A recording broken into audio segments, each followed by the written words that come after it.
Good afternoon. I'll call our Nash County middle of the month meeting to order. Welcome everyone.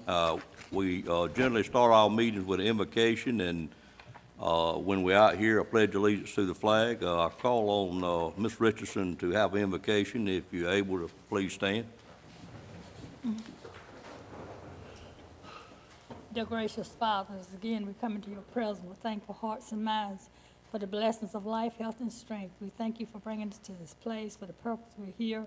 We just ask for your guidance, lead us in all that we say and do, and may we always seek you first in all that we do, and seek for understanding of how to suit and serve you better by serving one another.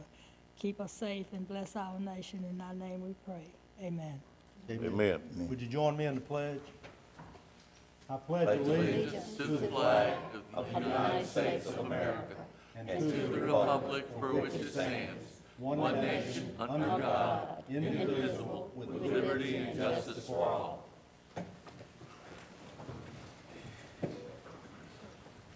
At this time, we're on item 3, and I would recess the regular meeting of the Board of Commissioners and call to order the Board of Equalization and Review. Mr. Wren? Mr. Chairman, at this time, we have no appeals docketed to be heard today. Unless someone's shown up today for that particular purpose, we don't have any business. Does anyone in the audience come before the Board of Review today? Seeing none, Mr. Wren. Thank you, sir. So we'll recommend a recess until the June 5th meeting. Okay. Again, I'd like to say for the public to be sure, Mr. Wren, is the 5th our last scheduled meeting, or? It is. Okay. It's the last scheduled meeting that we are scheduled to hear any new appeal. Okay, all right. Again, I'd like to say for the public to be sure that if you have appealed and worked with the staff and are not quite satisfied and need to appeal to the Board of Equalization and Review, we have our last scheduled meeting for June the 5th, which will be at 10 o'clock in the morning. And if you feel the need to come before this board, we would certainly invite you to come, and hopefully you can work it out with the staff. But if not, in Nash County, the Board of Commissioners serves as that Equalization and Review Committee, and this board would be glad to hear anything that any citizen has to say about our recent revow. Thank you, Mr. Wren. Thank you, Mr. Chairman. At this time, I would call well, first of all, I'm going to recess the Equalization and Review Committee until June the 5th at 10 o'clock. Do I need a vote on that, Mr. Attorney? Okay. All right, and I'll call back to order our regular meeting.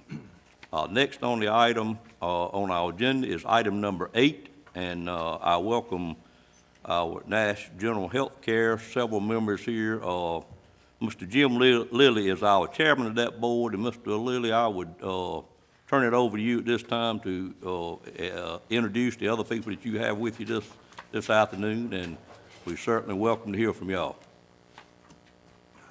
Thank you very much. So thank you all for letting us come. I think we've tried to make this an annual event, and we'll continue to try to do so. Larry Tuning is our CEO of the hospital.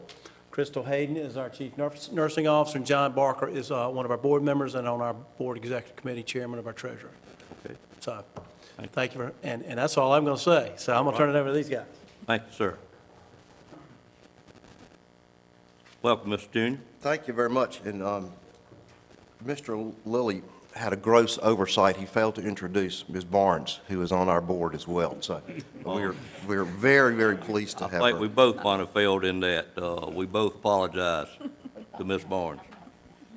Again, thank y'all for letting us come to this meeting and meet with y'all. And we want this to be very much of a conversation, answer questions. I'm going to go over kind of a few slides that kind of relate to current events, if you will. How we're performing this year. I'll be followed by our fairly new Chief Nursing Officer, Crystal Hayden, who is with us to talk about the emergency room and some of the issues we've faced over the winter there, and how we're seeking to improve care there. So I think you have a handout, and so I will proceed. And thank you, Rosemary, for your technology assistance.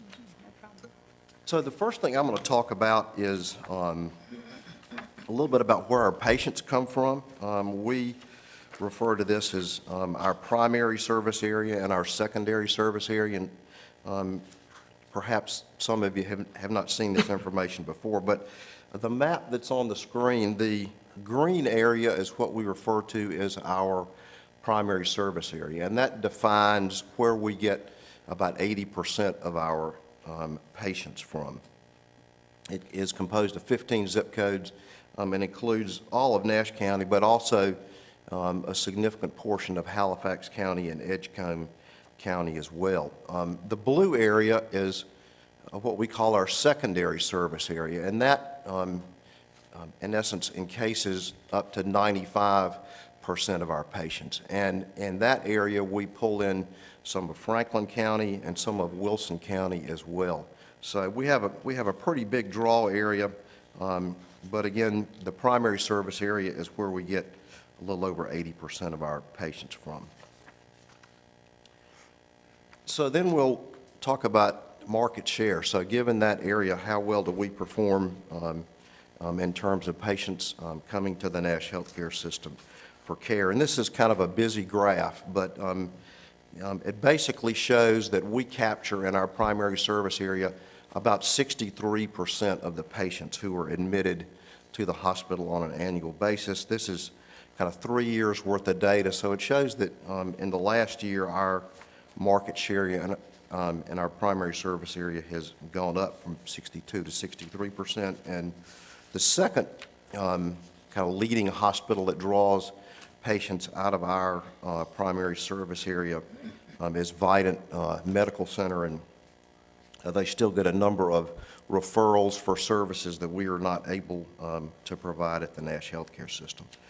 The graph on the right is very important to us, and it tracks our market penetration, if you will, from patients that have commercial or private insurance. These, quite frankly, are our best paying patients, so it's important for us to see how we perform not just with all our patients, but from the patients that in many ways pay the bills for the hospital. And so our capture rate for those patients is almost equal to what it is for our primary service area as a whole, and shows that we're capturing about 62% of those. And by the way, if you have questions along the way, just flag me down and I'll be glad to try to clarify it.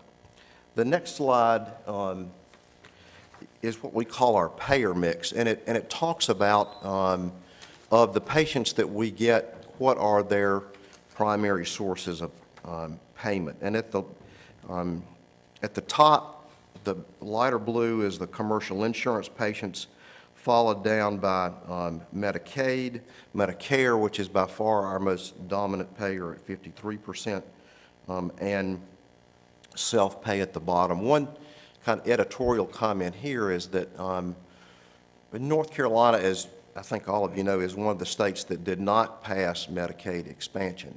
And so some of the intended effects of the Affordable Care Act have not come to North Carolina because we have not expanded Medicaid. So we have actually seen a slight increase in the number of self-pay patients, uninsured patients that come to the hospital, and have seen a slight decrease in the percentage of Medicaid patients coming to the hospital. And our kind of back of the envelope calculations is that for every % increase in uninsured patients that we have, it costs us roughly $2 million for each % of increase. So Mr. now, Junior, Rod, please. Yes, sir. you rather us ask questions as you go or when you get through? Whatever you're comfortable with, Mr. Chairman. What I would not want to interrupt your flow, but you said as you went, where does the people that are not able to pay anything fall in this graph? Mr. Chairman, they are at the very bottom. The percentages marked 3%, 4%, and 5% are actually what we call self-pay, which basically means they are uninsured. They have absolutely no third-party coverage to pay for their health care. They're not Medicare, they're not Medicaid, they have no insurance through their employer. They are truly uninsured. So are you saying basically then that is a non-pay item to the hospital Yes. person? Mr. Chairman, we collect about 4 cents on the dollar, 4 to 5 cents on the dollar for patients that come to the hospital and are uninsured. Okay, thank you, sir. Thank you. So we're going to talk about what we call service lines, which is we group our patients by diagnosis and try to evaluate how we're doing relative to the care and the market share for those patients. So this is a very busy slide, but it describes our performance in heart and vascular. And if you look at the two bars on the left, it shows that from an overall standpoint, we have seen an increase in the percentage of patients that we care for in our primary service area that have a heart and vascular diagnosis, going up from 54 to 56%. We think this is largely attributable to what has happened in our heart center in the last 2 years as we have expanded services and brought in cardiologists from the University of North Carolina to serve in our heart center. So that's an area where we're seeing some increase, and again, Vidant Medical Center is in second place there. Another service line that's very important to us is our obstetrics and gynecology area. Again, if you look at the two bars on the left, it shows our market penetration there. We've actually seen a decrease in our market penetration there from 2014 to 2016, and this was kind of one of the compelling reasons for us to build a new women's center, is that we heard very frequently from some of our patients that our facilities were antiquated, the rooms were too small, they didn't have private showers, that type of thing. And so that was, again, one of the reasons why we built the Women's Center, and we're seeing a slight increase in those number of patients. So I'm going to cover that in just a minute. The third service line I'll cover is general surgery. This is an area where, again, if you compare it to our overall market penetration of 62%, we're at 49% for general surgery. This is an area where we have lost some physicians from the community. Fortunately, this summer we are gaining some back, but shows that our market penetration in general surgery is 49%. And when we see data like this, it really influences our physician recruitment efforts in terms of the types of physicians that we target to try to increase to come to our community and serve our hospital. So a little bit about how we're performing this year. We're about 3/4 into our fiscal year. We're a July 1 to June 30 fiscal year. This patient volume data is just kind of the raw number, as well as the numbers in parentheses are how we compare to how we were performing this time last year. So admissions are up about 1%. Our newborn infants, we have seen an increase this fiscal year over last year of about 5%. Believe it or not, emergency room visits are down a little bit, 2.6%. So the many things that we are doing to try to keep people out of the emergency room, we think that we're beginning to see some of the efforts in that. And before I forget to do this, just greatly applaud the county EMS paramedic in-home program. Their results have been just spectacular, and clearly they are able to prevent some people from having to come to the emergency room. Our outpatient testing is up about 4%. Our total surgical cases are down about 3.9%. And our cardiac catheterizations and interventions, which is really how we measure our volume in the heart center, they are way up at 19% this year. One question there. Yes, sir. And please, other commissioners, if you got a question, chime in. If I look at emergency room visits at 52,000, could I assume that the majority of those also are in the 79 below that in lab, x-rays and so forth, or not Yes, necessarily? yes. Okay. So, Mr. Chairman, if a patient came to the emergency room and had a lab test and had an x-ray done, then they would check all those boxes. Which would be significant number of the 52,000, Absolutely. I'm sure. Okay. Absolutely. Thank you. Absolutely. So financial performance year-to-date, we are not having the kind of financial year that we hoped that we would have, but here are some of the statistics around that. Total gross revenue at 9 months into the 12-month fiscal year is a little over, or is almost $616 million. Bad debts and charity care, we write off about 8.5% of our revenue to that. And bad debts we define as patients that we think have the ability to pay and don't pay.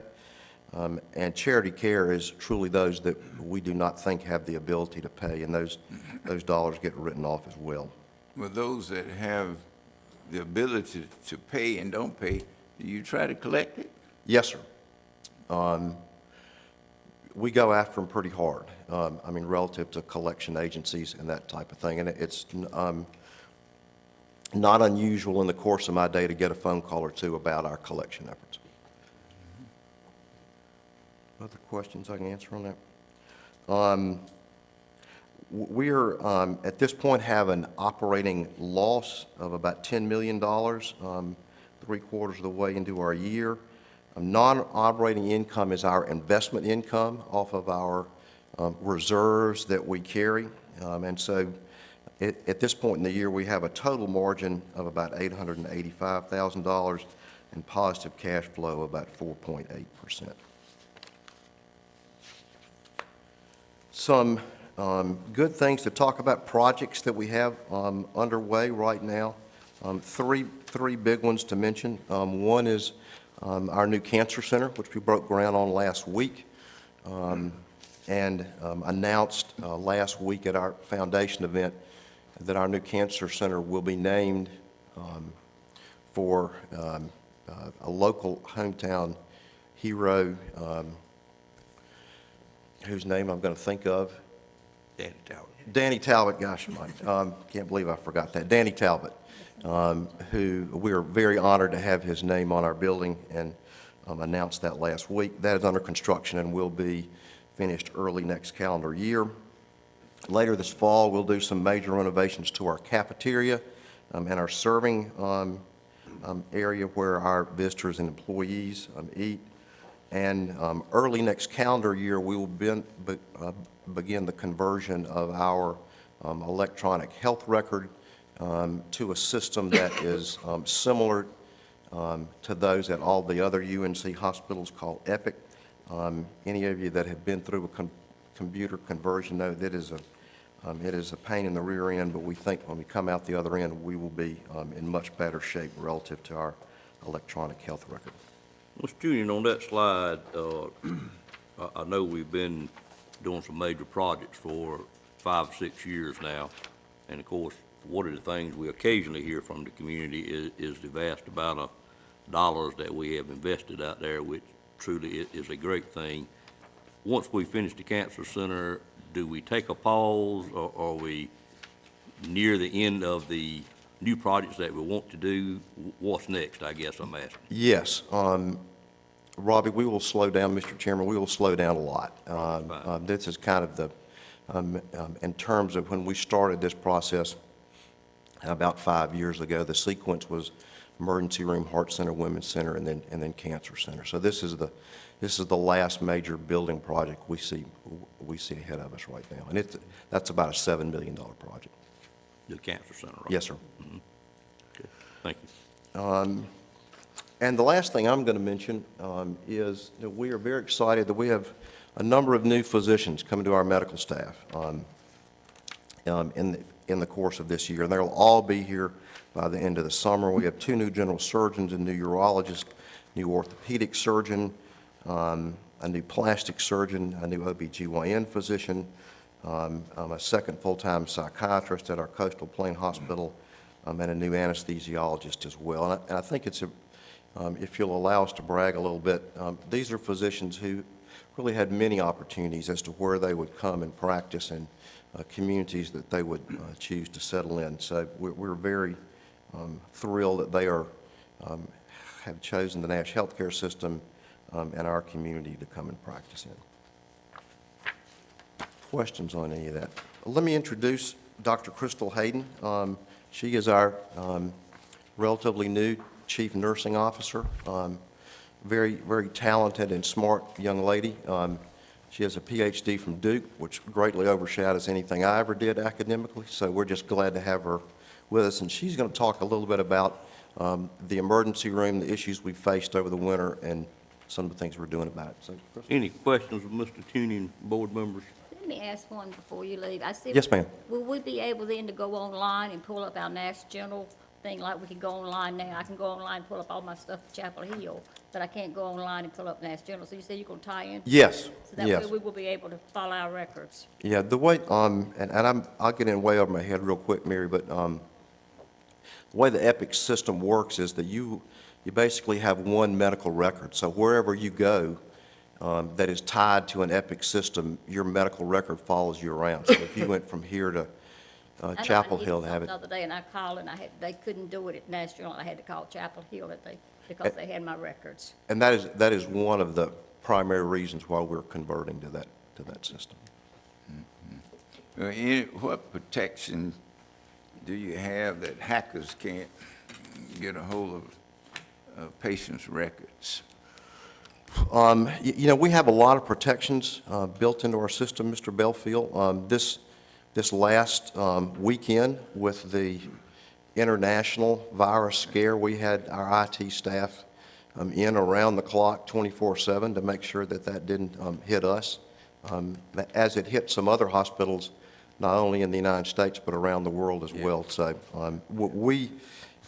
I think that is one of a very strong benefit that we have being a part of the UNC system, is they just have some expertise in those areas that we don't have, but that we benefit from. Yeah, that's why I asked that question, because of what was happening over this past weekend.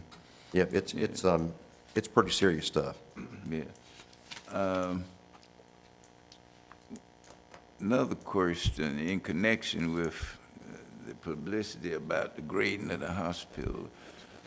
What kind of evaluation, how did they do that evaluation? Because I've been a little suspicious of it. Mr. Belfield, that is one of, we probably participate in a couple of dozen different rating services, and the reason that you participate is to try to learn more about, you know, your opportunities to improve, where your strengths and weaknesses are. This is the first time that we have fully participated in what is called the Leapfrog survey that gave us the poor rating. We feel very confident that the next time that's published, which will be this fall, that our grade will be a lot better. The Leapfrog survey seems to get more attention from the media than some of the other surveys, and I could go on for quite a while talking about other ratings that we've had, such as from Business North Carolina or Blue Cross Blue Shield of North Carolina or the Duke Infection Control Nurse Network that have cited some of the significant improvements that we've made in patient safety at the hospital. But, you know, a D's a D. I mean, it's a black eye. And, you know, we realized that we didn't do as well as we should have in completing that survey, and expect to do a better job next time. Yeah. I was interested in the method and how they did it. Well, there are 30 different factors that they evaluate, from your processes of care to what your actual outcomes are. So again, we think that when the fall cycle comes out, our grade will be a lot better. Yes, sir. Cooney, on the slide that shows portfolio payer mix, down at the bottom, I think that's self-pay. Did I understand you correct to say that on self-paying patients, you collect 4 cents on the dollar? Yes, sir, that's correct. Okay, so that's increased by 2% in 2 years. So what amount does that equate to on the 10 million or so loss that you're experiencing this year? Well, You have the idea? our back-of-the-envelope calculations are that for every % increase we see in uninsured patients and self-pay patients, that's about a $2 million hit to the bottom line. You said that. So then I would assume from that, then this went up from 3 to 5, then that's about a $4 million hit. Yes, sir. Okay. So that would be 4 million out of that 10 million? Yes, Okay, yes. thank you. Does uninsured patients get the same care that those that are insured or have the ability to pay? Absolutely, absolutely. I mean, you know, today we'll treat 200 patients in our emergency room. 40 of those will be totally uninsured, and I feel very strongly that we deliver the exact same quality of care to patients regardless of their ability to pay. Other questions? Thank you, Mr. Junior. Thank you.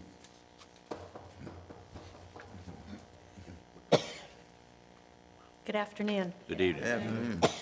So we're going to spend just a few minutes talking about the emergency department and reviewing some of the operational metrics that we're following to track our improvement efforts. And so you'll notice the first slide is a visual indicator of how our volumes have increased since the opening of the new emergency department in early 2014. While there is certainly some variability month to month and season to season, you can see, according to the red trend line, that we have consistently increased our volumes over the course of the last several years.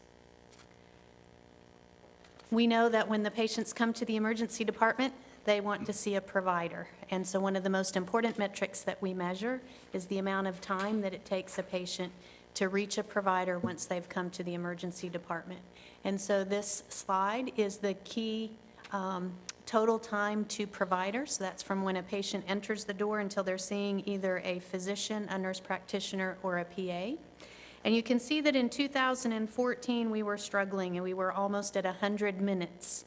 And we've opened the new ED and done some operational improvements, and we saw some improvements in 2015 and 16. 2017, with the first 3 months of the year, and the volumes and the acuity that we saw that time creep back up. But we are still averaging around the 70-minute mark, which is much improved over where we were in 2014. And May, month to date, is showing significant improvement over April.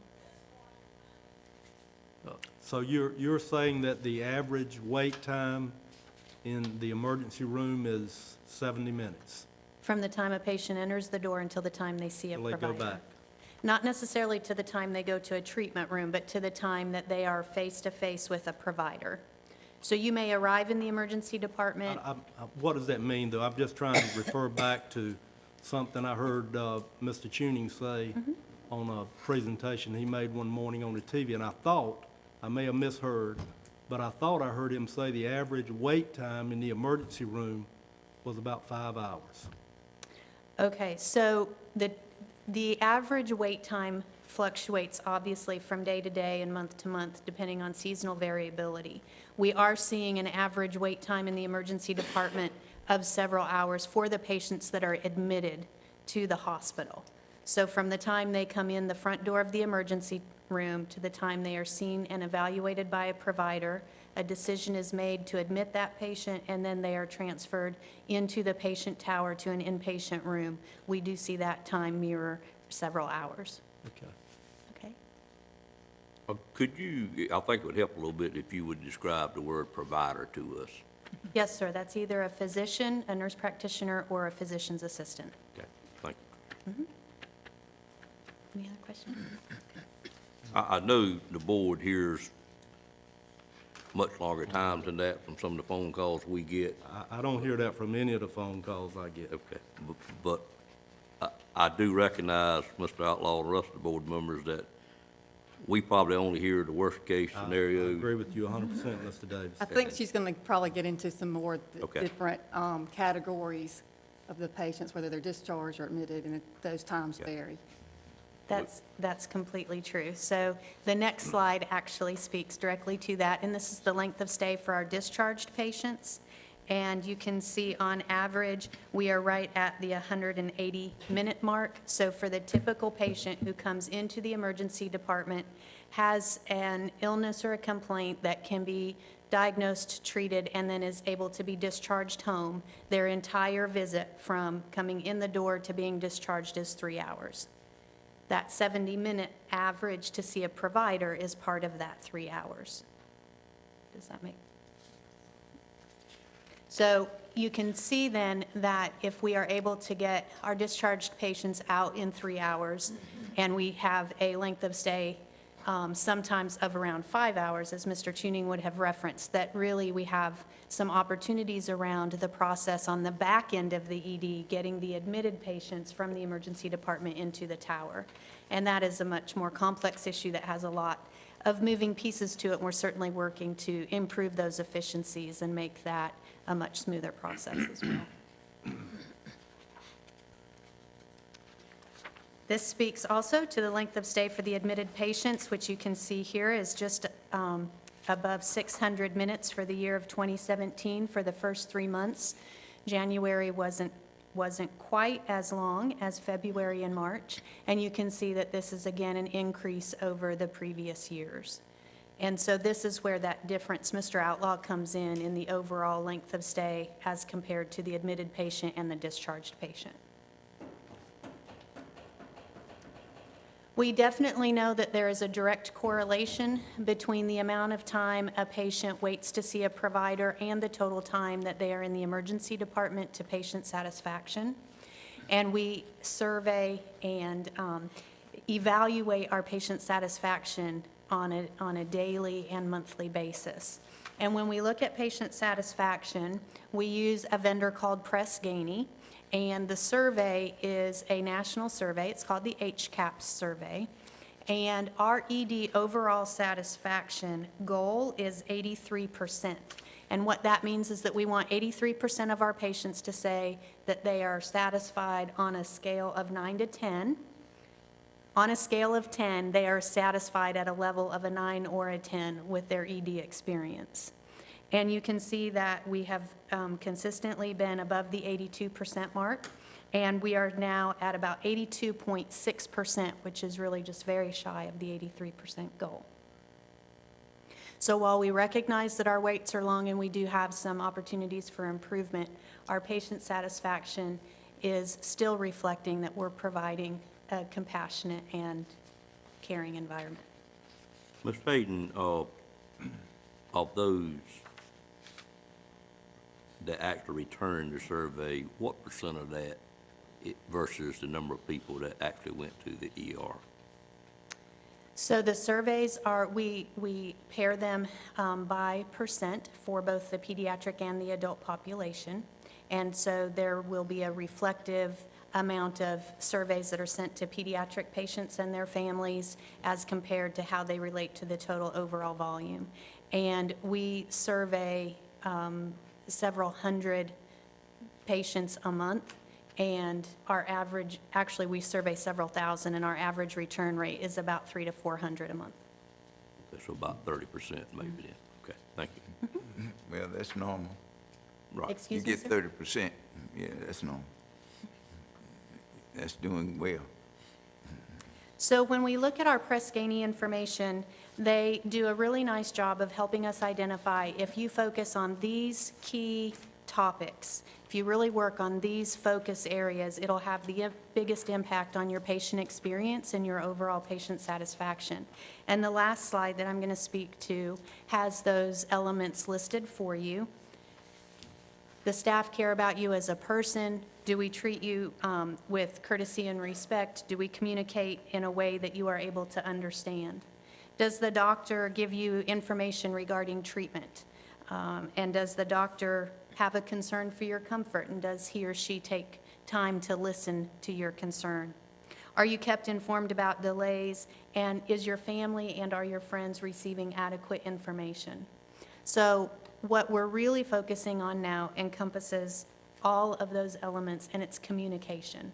It's communication starting in the waiting room, with the triage process, while a patient is waiting for a provider, and what the status is on their disposition, if they're going to be discharged, if they're going to be transferred to another facility or admitted to the hospital, and what that time frame might look like. So all of our efforts are focused on communicating in a respectful and dignified manner to all of our patients and keeping them informed of delays, so that at times waits are unavoidable, but if you understand why you're waiting, what you're waiting for, and what that wait might look like, it's a little bit more tolerable. Any questions for me? How does your time to provider compare to other ERs, say Wake Med or Vida? I don't know their exact performance. Our internal goal is 30 minutes, and that's what we are striving to achieve, that our average door-to-provider time will be 30 minutes. Across emergency medicine in the nation, this is a very difficult goal to meet because of the lack of primary care and the high volumes of patients that are seeking primary care in the emergency department, but nonetheless, it's one that we know is very important. Well, a high volume of care is certainly going to take time, and the patient just has to be patient. I remember my primary doctor, I'd go to his office and be there 4 hours before he saw me. I didn't let it worry me because I knew he was a good doctor, and I wanted to see it. And so I guess the best thing I can see that we can do to slow it down is have healthier people. That we eat ourselves into bad health. So we got to learn to have some good healthy diet along with exercise and be healthy. We won't have to be going to the emergency room so much or to the hospital. Yes, sir. So the most important thing to me is good quality care. And I don't worry about the time that I have to be there in order to get it. Thank you, sir. Any questions or comments from board members? Ms. Barnes? Dr. Hayden, can you comment on the nursing shortage and how that affects the wait times? Certainly. So there is a national nursing shortage, as many of you may be aware. North Carolina is hit particularly hard with the nursing shortage, specifically eastern North Carolina. Across the UNC healthcare system, we know that we have in excess of 1,000 nursing openings. And while we would love to fill those with experienced nurses, we also know that the average age of the nurse is rising, and more of our nursing workforce is approaching retirement age. We also know that the supply chain of nurses is compromised in that there are not always enough faculty to create enough seats in nursing programs. And so while our nursing shortage is significant right now, it is projected to get much worse by 2022 and peak in 2021, 2022. The way that that impacts everything at the hospital is you obviously have to have the nursing staff to care for the patients that are in the beds. And if you have a high vacancy rate and you can't operationalize all of your beds, then it backs up the emergency department because you're not always able to get the admitted patients out of the emergency department and into an inpatient bed. It also impacts the efficiency of the specialty areas when you're not able to find experienced nursing staff and you're training new graduates, which are a wonderful addition to the working pool, and we're very thankful for them. But it does take time to orient them and to train them and to educate them and have them reach the level of expertise that we need them to be at. So, does that speak to you? What can we do to deal with this problem? And that's a question, Ms. Barnes, that's being asked around the country. We need to find creative ways, as Mr. Tuning already has, to partner with our community colleges, whether it's partial funding of faculty positions or expanding programs. It's also looking at how can we create balance in the working life of the nurse, and how can we balance patient needs with staff needs. It's also looking at how can we be creative with where we're providing care, and can we have to provide care at the right time, in the right place, and with the right provider. So the modernization of the Nurse Practice Act and allowing nurse practitioners to practice at the top of their license will increase capacity of primary care and will decrease demand in the emergency departments, and it will help us to turn the focus from sickness and illness to wellness and prevention, much to Mr. Bellfield's comments. Other comments, questions? Thank you. Thank you.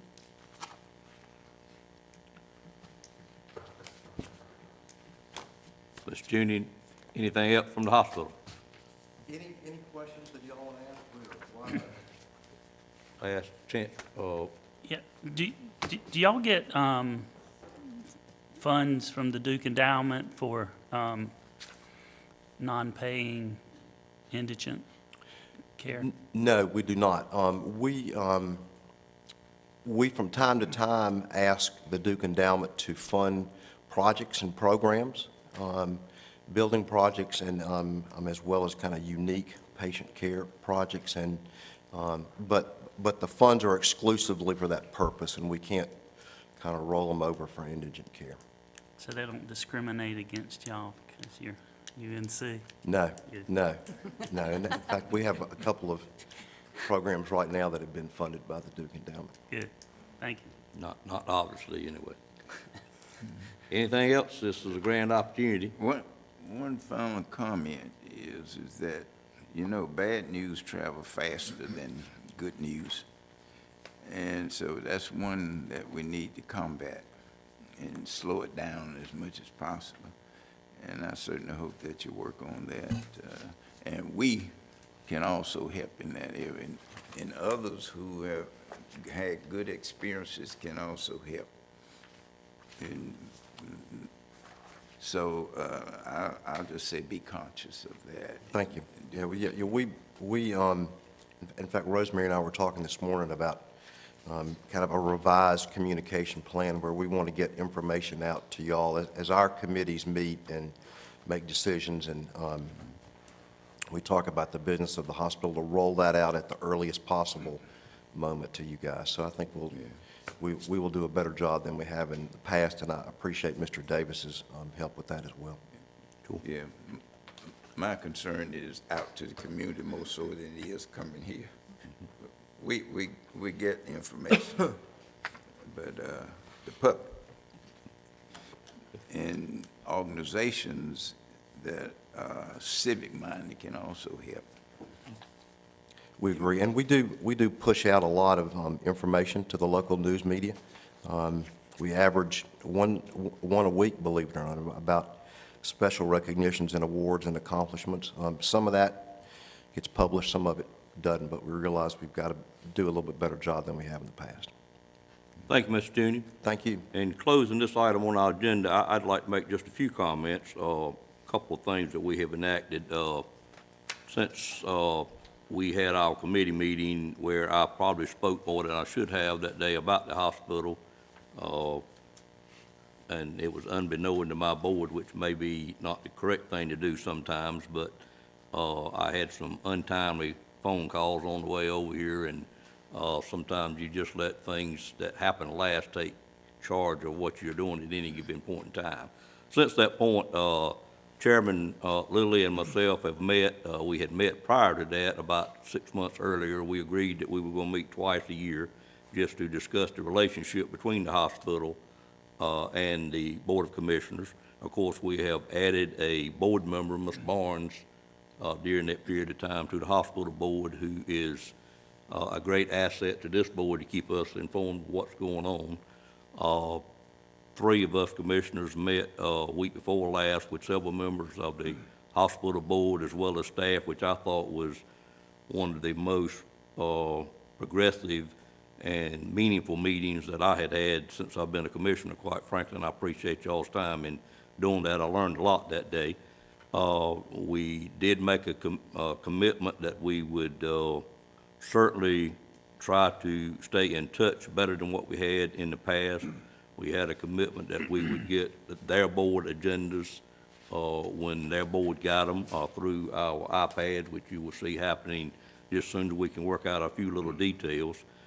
And I think certainly the administration and the hospital board now understands that this board does indeed get the majority of the complaints from citizens about the hospital, simply because it is as people know it in our area, a county-owned hospital.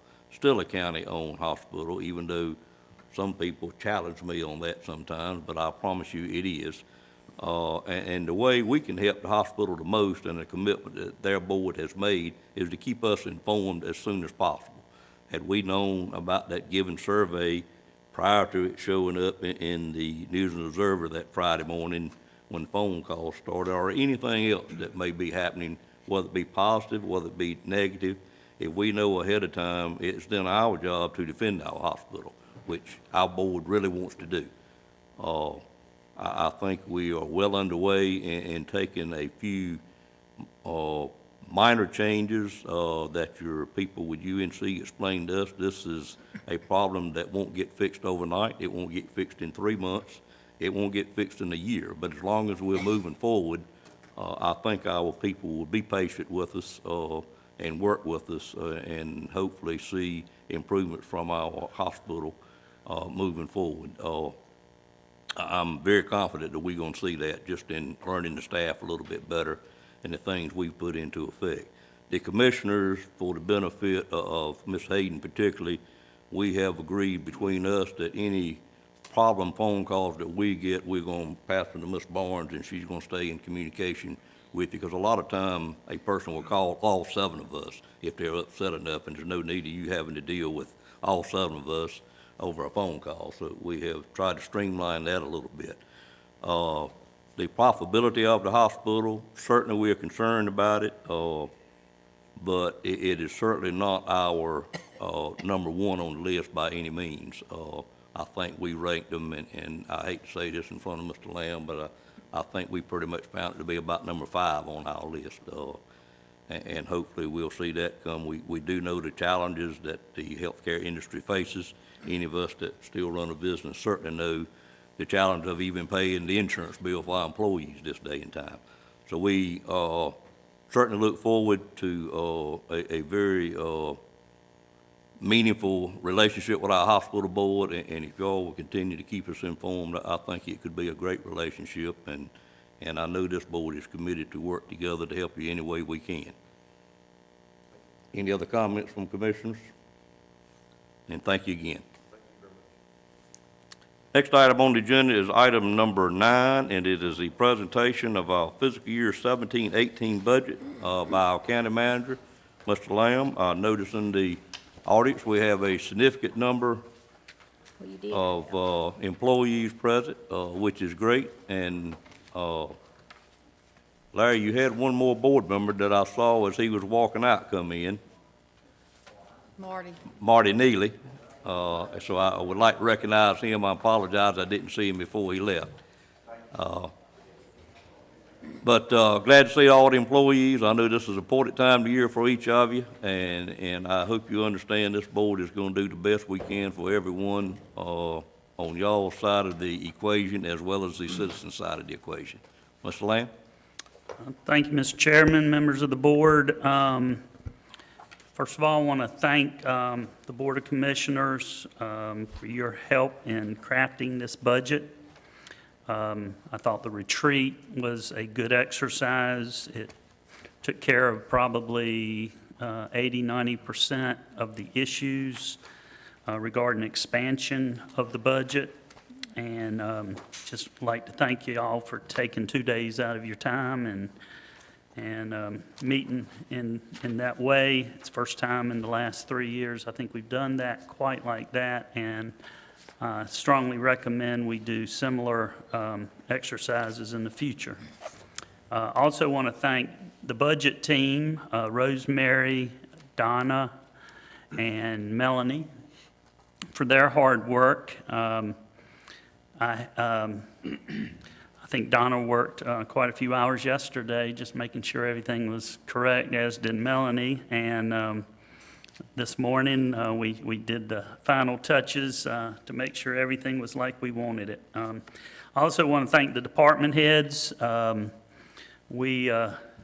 As is usually the case, we went through each department budget with the department heads.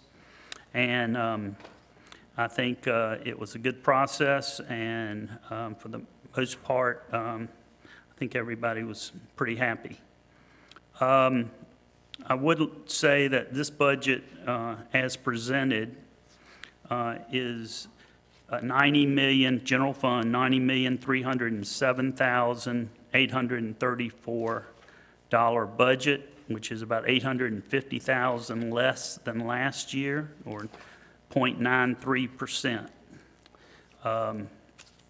As a result of the revow, the revenue neutral rate, which you also include the 8-year growth factor under the general statutes, is 69 cents, 69.5 cents almost.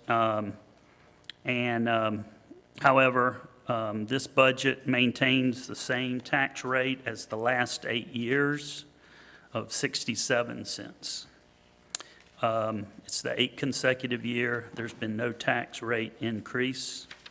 And I think we're able to do this without threatening the services for the citizens and residents of Nash County.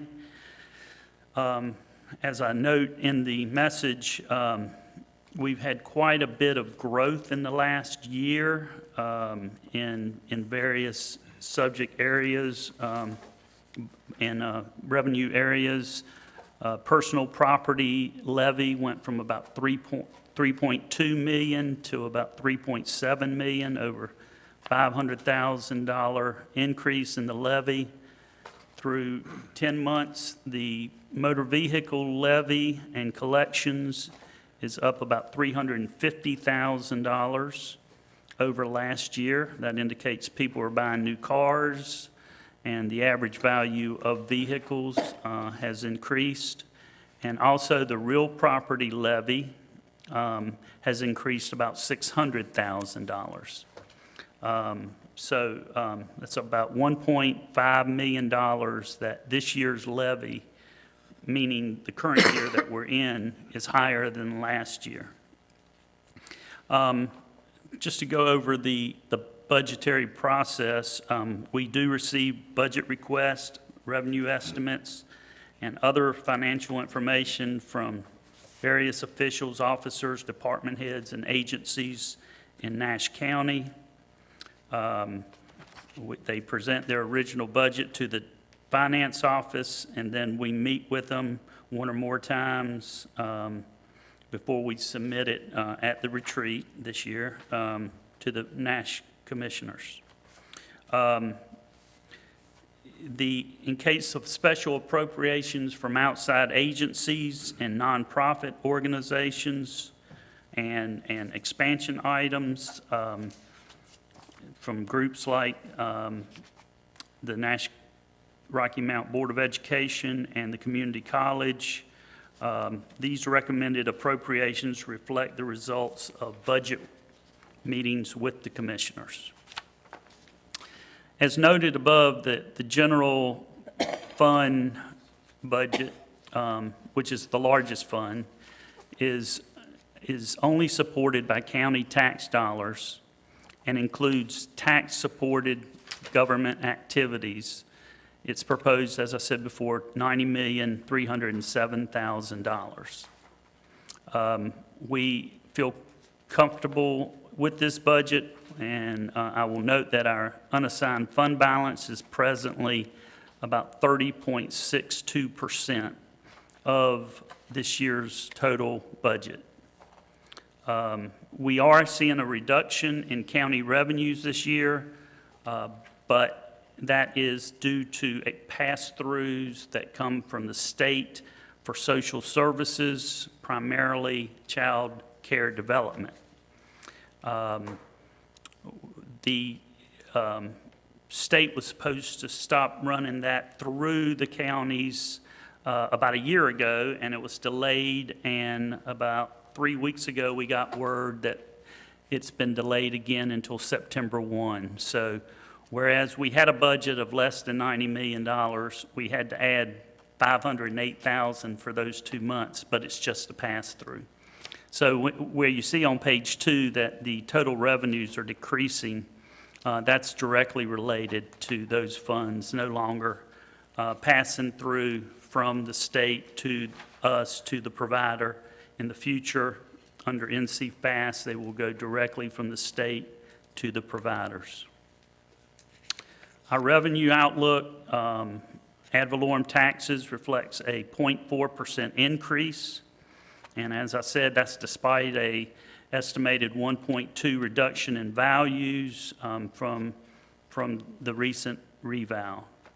And again, it's a result of new construction, increases in personal property, and motor vehicle collections.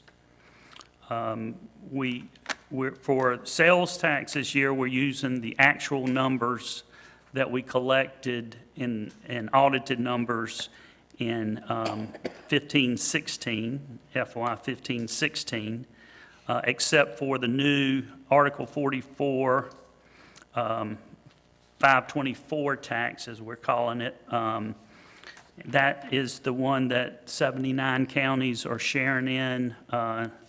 Redistribution of funds are collected through 100 counties, and then they're distributed to 79 counties, and we are one of those counties. Currently, we're getting about $52,000 a month.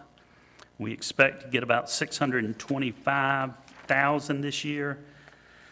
Last year, we did not budget those funds because we wanted some history before we budgeted them. This year, we're actually budgeting $500,000 because it's to be recalculated every year. So we know our economy's improving here, but we don't know how that is relative to the other 78 counties. So for purposes of this budget, we're estimating $500,000, although we believe this year we will collect about $625,000. Now, that money must be used for economic development, public education, and community colleges. Staff will recommend at a future date that we designate the funds collected this year for the early college project, about $625,000. We are recommending a COLA this year, 4th straight year. The employees will have a COLA. It's a set amount, tiered, flat rate tiered amount.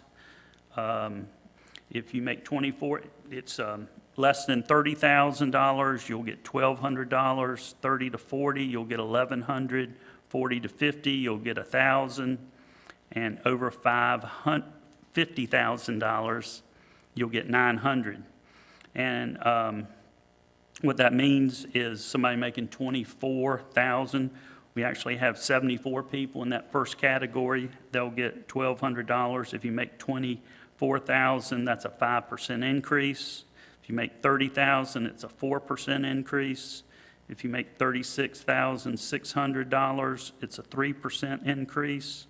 If you make $50,000 a year, it's a 2% increase. And if you make $90,000 a year, it's a 1%. If you make more than 90, you'll realize less than 1% increase. And I just want to briefly mention that the department heads were very receptive to this, even though they're the ones mostly that make more than $50,000. They know that in prior years, when you do a percentage and you make $100,000 and you get 2%, that's $2,000. If you make $25,000, that's $500. So we had broad support among the department heads, to their credit, of this formula. And the commissioners also endorsed it, and I appreciate that.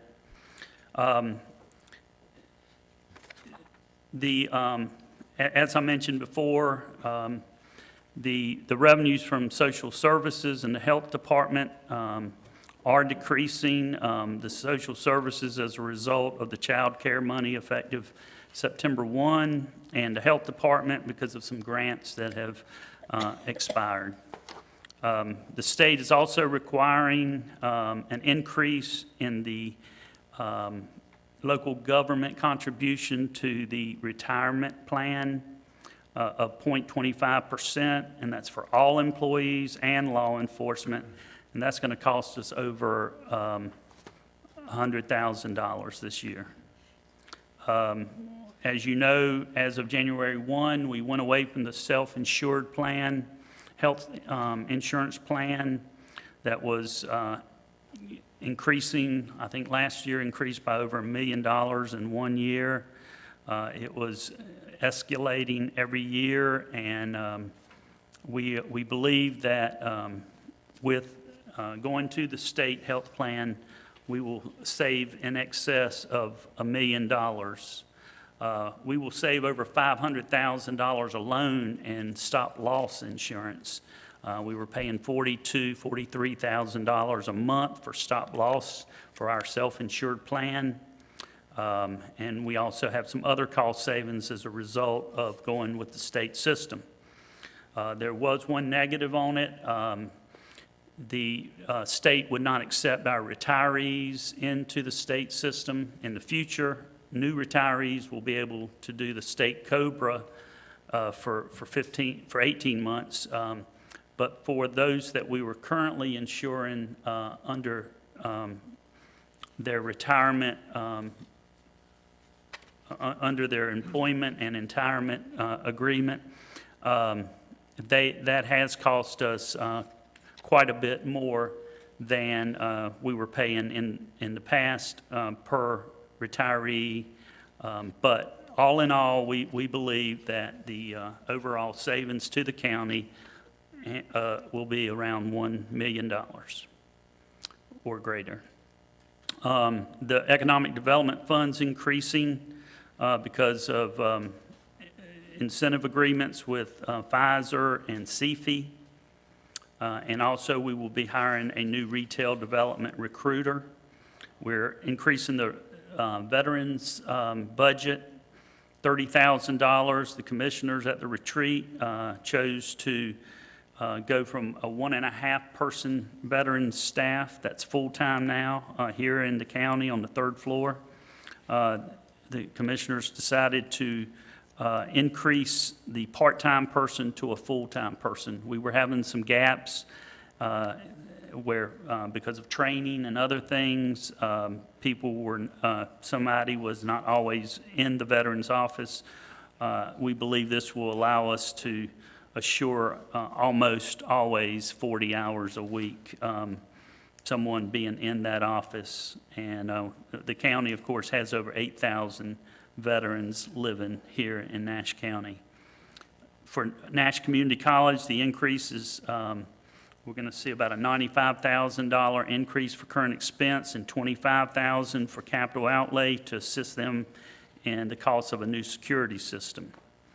Our debt service is increasing, although our existing debt prior to this year is going down $400,000. We, because of the courthouse expansion project, we are now going to be paying $1,186,000 next year for that debt to build the courthouse expansion, the new courthouse, courtrooms, judges' chambers, and also the renovations of the old courthouse.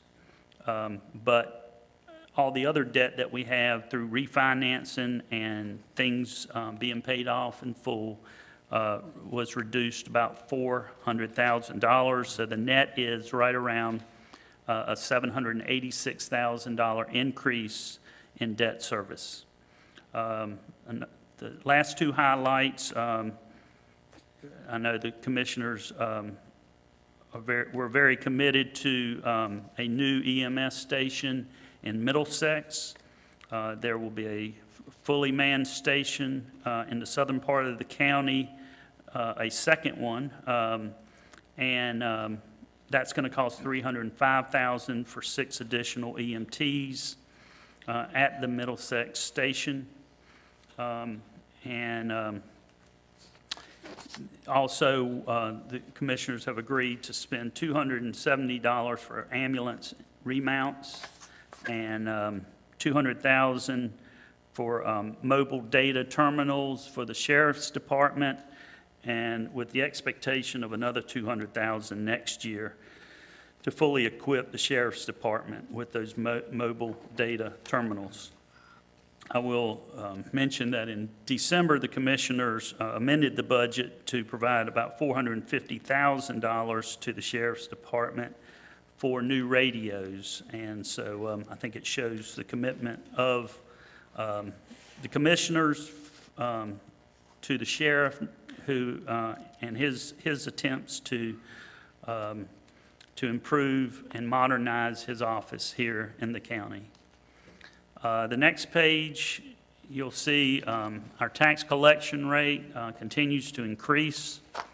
We expect it to go over 98.5% this year, but for purposes of this budget, we are estimating a collection rate of 97.5% for both real and personal property and for motor vehicles. That's the same estimates we used last year. So we wanted to stay constant there in a reval year. We could certainly go up higher given our track record over the last couple years and this year, but we kept it at a conservative 97.5% collection rate. The next chart you see there shows what our 10-year outstanding balance is as a county. One thing the tax office has been doing is trying to collect delinquent taxes from prior years. Taxes are enforceable for 10 years after they're due. You can collect them and enforce collections for a period of 10 years. So each audit we have documents that, and you can see the trend is going down now, 4.17 million for the prior year taxes last year, according to last year's audit, and we expect that to dip under $4 million for this coming year audit and the June 30th balance to be less than $4 million. I won't go into exactly all these numbers, but for every 1 cent of taxes that the county levies, we collect about $722,900. And the total amount for real property, personal property, and public utilities is right around $41,670,000.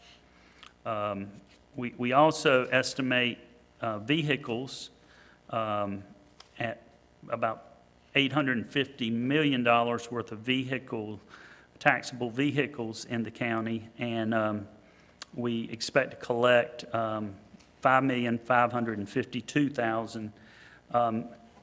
Of the total amount of ad valorem taxes we collect, which again is $47,223. 87% of it is real and personal property, 13% is vehicles. That's increased over recent years from 11% to 13%. So I just make that point because it just shows that people are investing in new vehicles. The economy seems to be moving again. As we've talked about reval, if we had had our reval 2 years ago, I believe we would have seen, instead of a 1% reduction in values with a lot of new construction, we would have seen probably a 5 to 10% reduction with very little new construction and little expansion of the economy. But things do appear to be moving forward in Nash County. We're very optimistic, not only with CSX, but just the general economy here in the county next year. I mean, during the coming years. Sales tax, one thing I will go back, 2 years ago, we collected 1.3 million in prior years. Last year, it was about 700,000 in prior year taxes. This year, we expect it to be about 500 or maybe 600,000. We're budgeting 550. Every year, it gets harder because there's less out there. So that number is going down. We also expect to collect about 165 in penalties, interest, and other charges for delinquent taxes. You can see that we expect taxes and penalties, interest to be about 55% of the general fund revenues, or $47,938,000. Sales tax, as I said, we are using, our projections are based on the actual collections from 2 years ago. From the last audit, this 15-16 audit, and a lot of times counties will build in a growth factor of 2 or 3 or 4%, but we are again trying to be conservative in that estimate, and also the 500,000 for the Article 44 that can be used for economic development, education, and community colleges. The sales tax represents about 16% of the total budget. Also, the human services budget, number 4 there, that number is going down because of the child care and transportation pass-throughs being eliminated eventually. And so that figure is about 9.6% of our total revenues, the $8,656,000 from the Department of Social Services. Health Department, it's about 6.6% of the total budget, and we estimate that we'll collect about 5.96 million this year, which is slightly down due to the end of several grants. EMS collections, which is something that's increased over $1 million in the last few years. We're anticipating 3.675 million, an increase in the projection of about $50,000, and also another 500 in the Medicaid settlement reimbursement. In other revenue, lottery funds, we will appropriate 936 for the Rocky Mount High School debt. We had been using the lottery funds the last 3 years to provide the school system, and that I'll get into in a second, another $400,000 a year for 3 years, which was $1.2 million. However, last time I checked, our lottery balance was about $7,000. So those excess funds that we had in that lottery budget or fund has been depleted. We're anticipating about 1.1 to 1.2 million in lottery funds this year, and we're going to use 936 of it. So another 200,000 will probably be available in the future. As far as expenditures are concerned, instead of reading those, I'll let you look at that on your own. And you can see public safety is almost $22 million. Health and Human Services, again, is a big budget driver overall in the budget. And we can go on down to one thing we are doing, the commissioners appropriated an additional $500 for the small town libraries to total $14,000 per library per year. On education, the Board of Education will receive the same amount it did last year. As you know, over the last 3 years, the commissioners have increased teacher supplements from a minimum of 6% back in 13-14 to a minimum of 10% in 16-17 and future years. And as I mentioned before, you also appropriated lottery funds for school security upgrades during the last 3 years. Based on the projection from the school system that they will lose 250 students next year, approximately 250, the per student funding, even though the current expenses stand the same, will go from $1,507 to $1,536 per student. Just for historical perspective, despite the Great Recession and the real estate recession that began in '07 and the financial recession that began in '08, 10 years ago, it was $1,099 per student. So it's gone up more than $400, $437 during the last 10 years per student. We give that money to the school system 1/12 each month. Debt service for Nash Rocky Mount Schools is $2,852,000. Lottery funds, as I said, was $936,000 of that. And the Article 40 and 42 sales tax, which is restricted for school construction, will cover the rest of the debt service of $1.9 million. Additional Article 40 and 42 restricted funds will be used towards the capital outlay, which is about $1.4 million, and that includes sales tax of $1.14 million to go to the capital outlay. The remaining funds will come from general revenues. As I mentioned before, Nash County Community College will be getting a increase. We also have debt service for Nash Community College, $835,000, which includes $725,000 next year for the continuing education and public facilities building, and $110,000 for the science and technology building. Total debt service in the county for next year will be $5.8 million, an increase of $786,000, which, as I said before, is attributable to the new construction and renovations of the courthouse.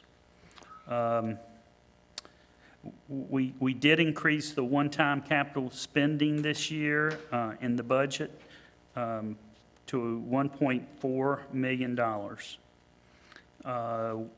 There are some other funds I won't get into a lot of detail about, but we have enterprise funds other than the general fund and the fire district fund.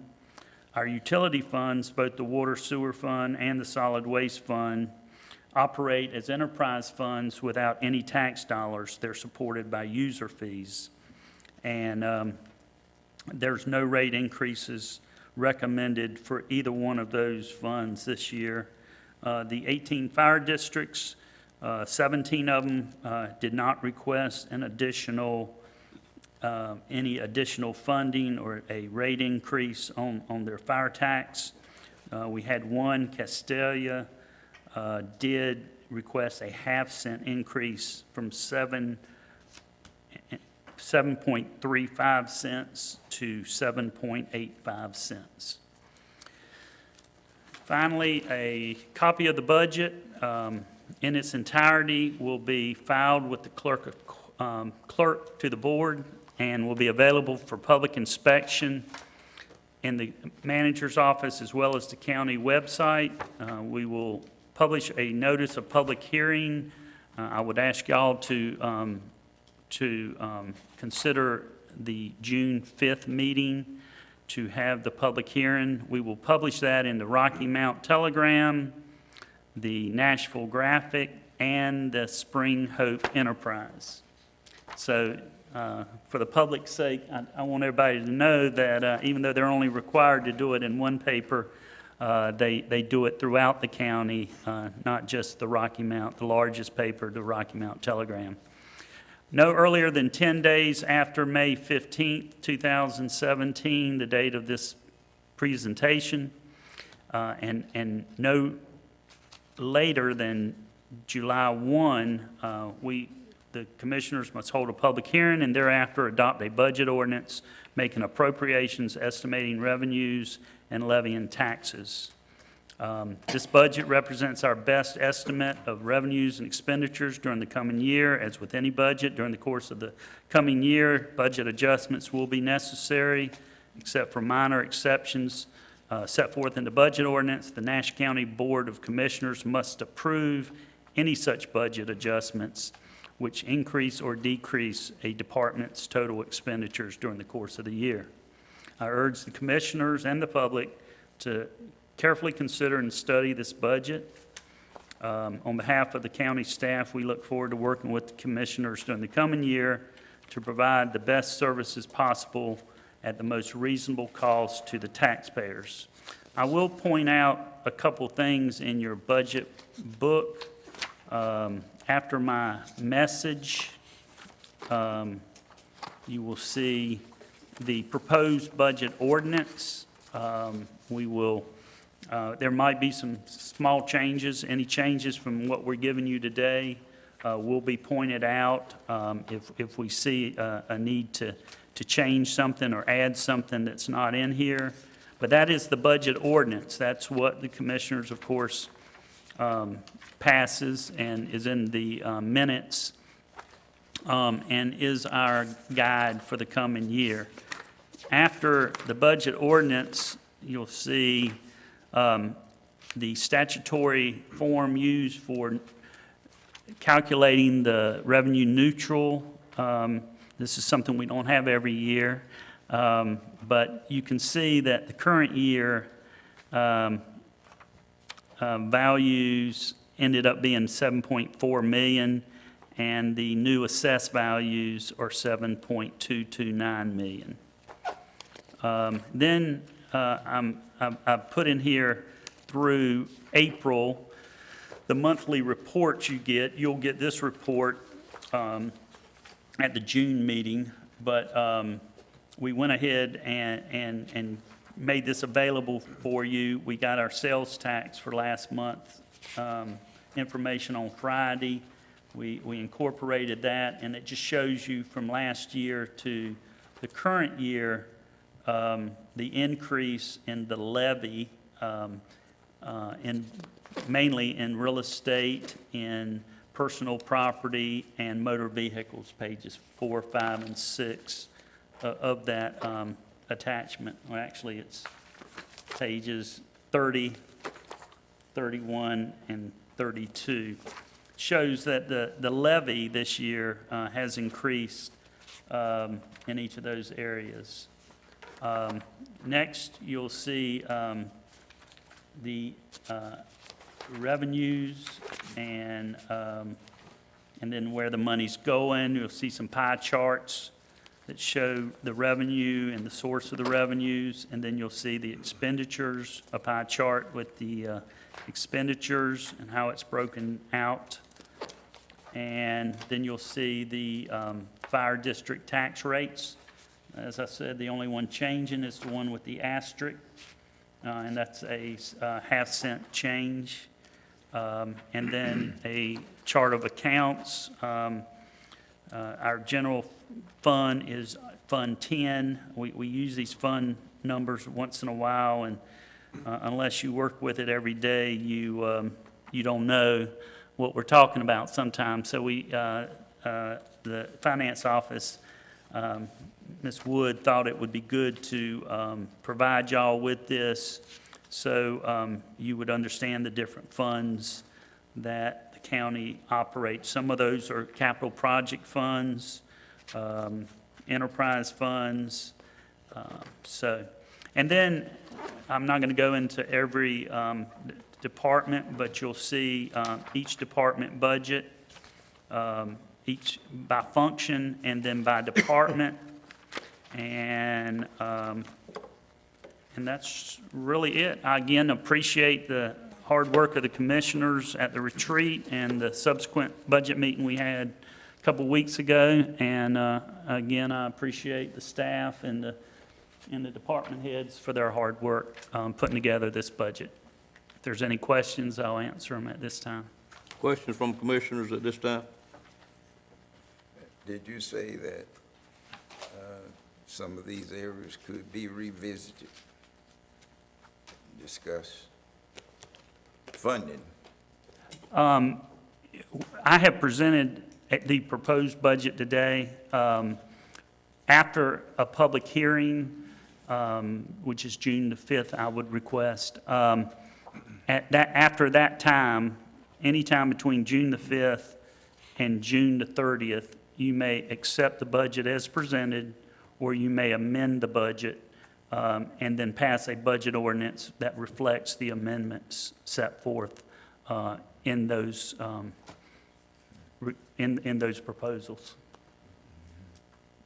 To further answer Mr. Bellfield's question, I think if there are additional changes to the budget that a commissioner wishes to see, the sooner we make it known, the better off the staff would be.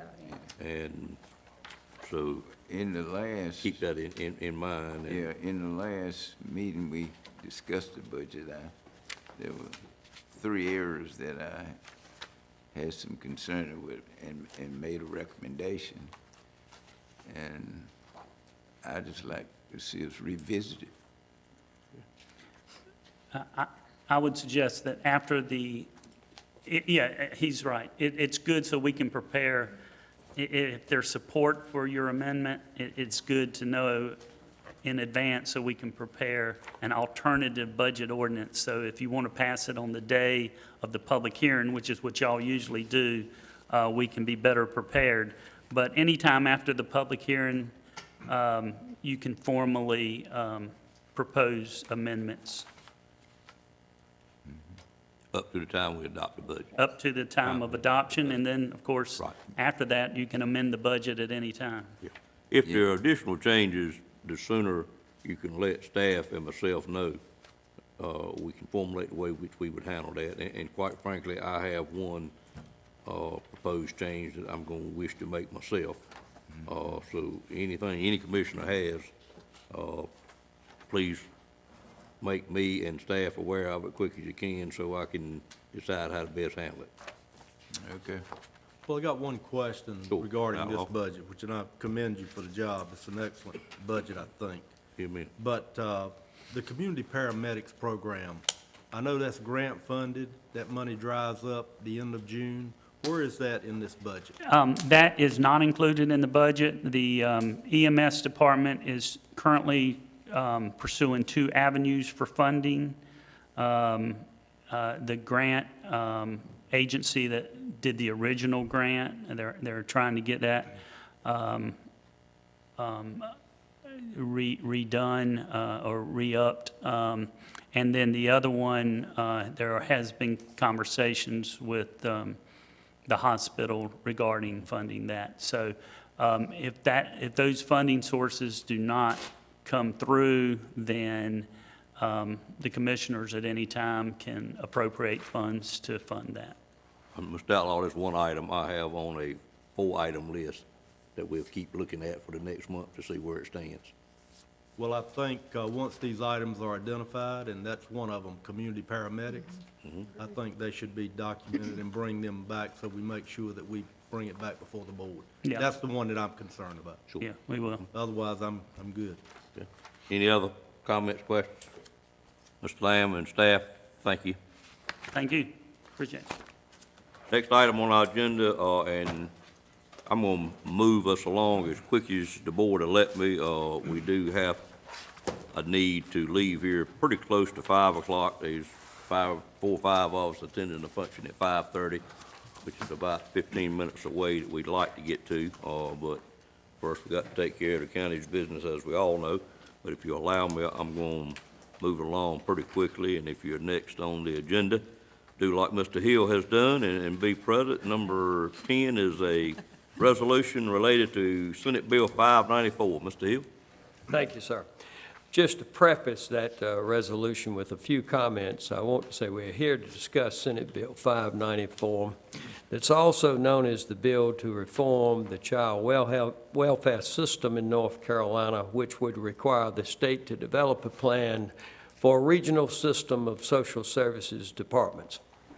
Quite frankly, we believe we already have a very good and effective child welfare program within the state, especially within Nash County Department of Social Services. This Senate bill came before our Nash County Human Services Board on April 20th and generated a considerable amount of discussion and, quite frankly, right much concern.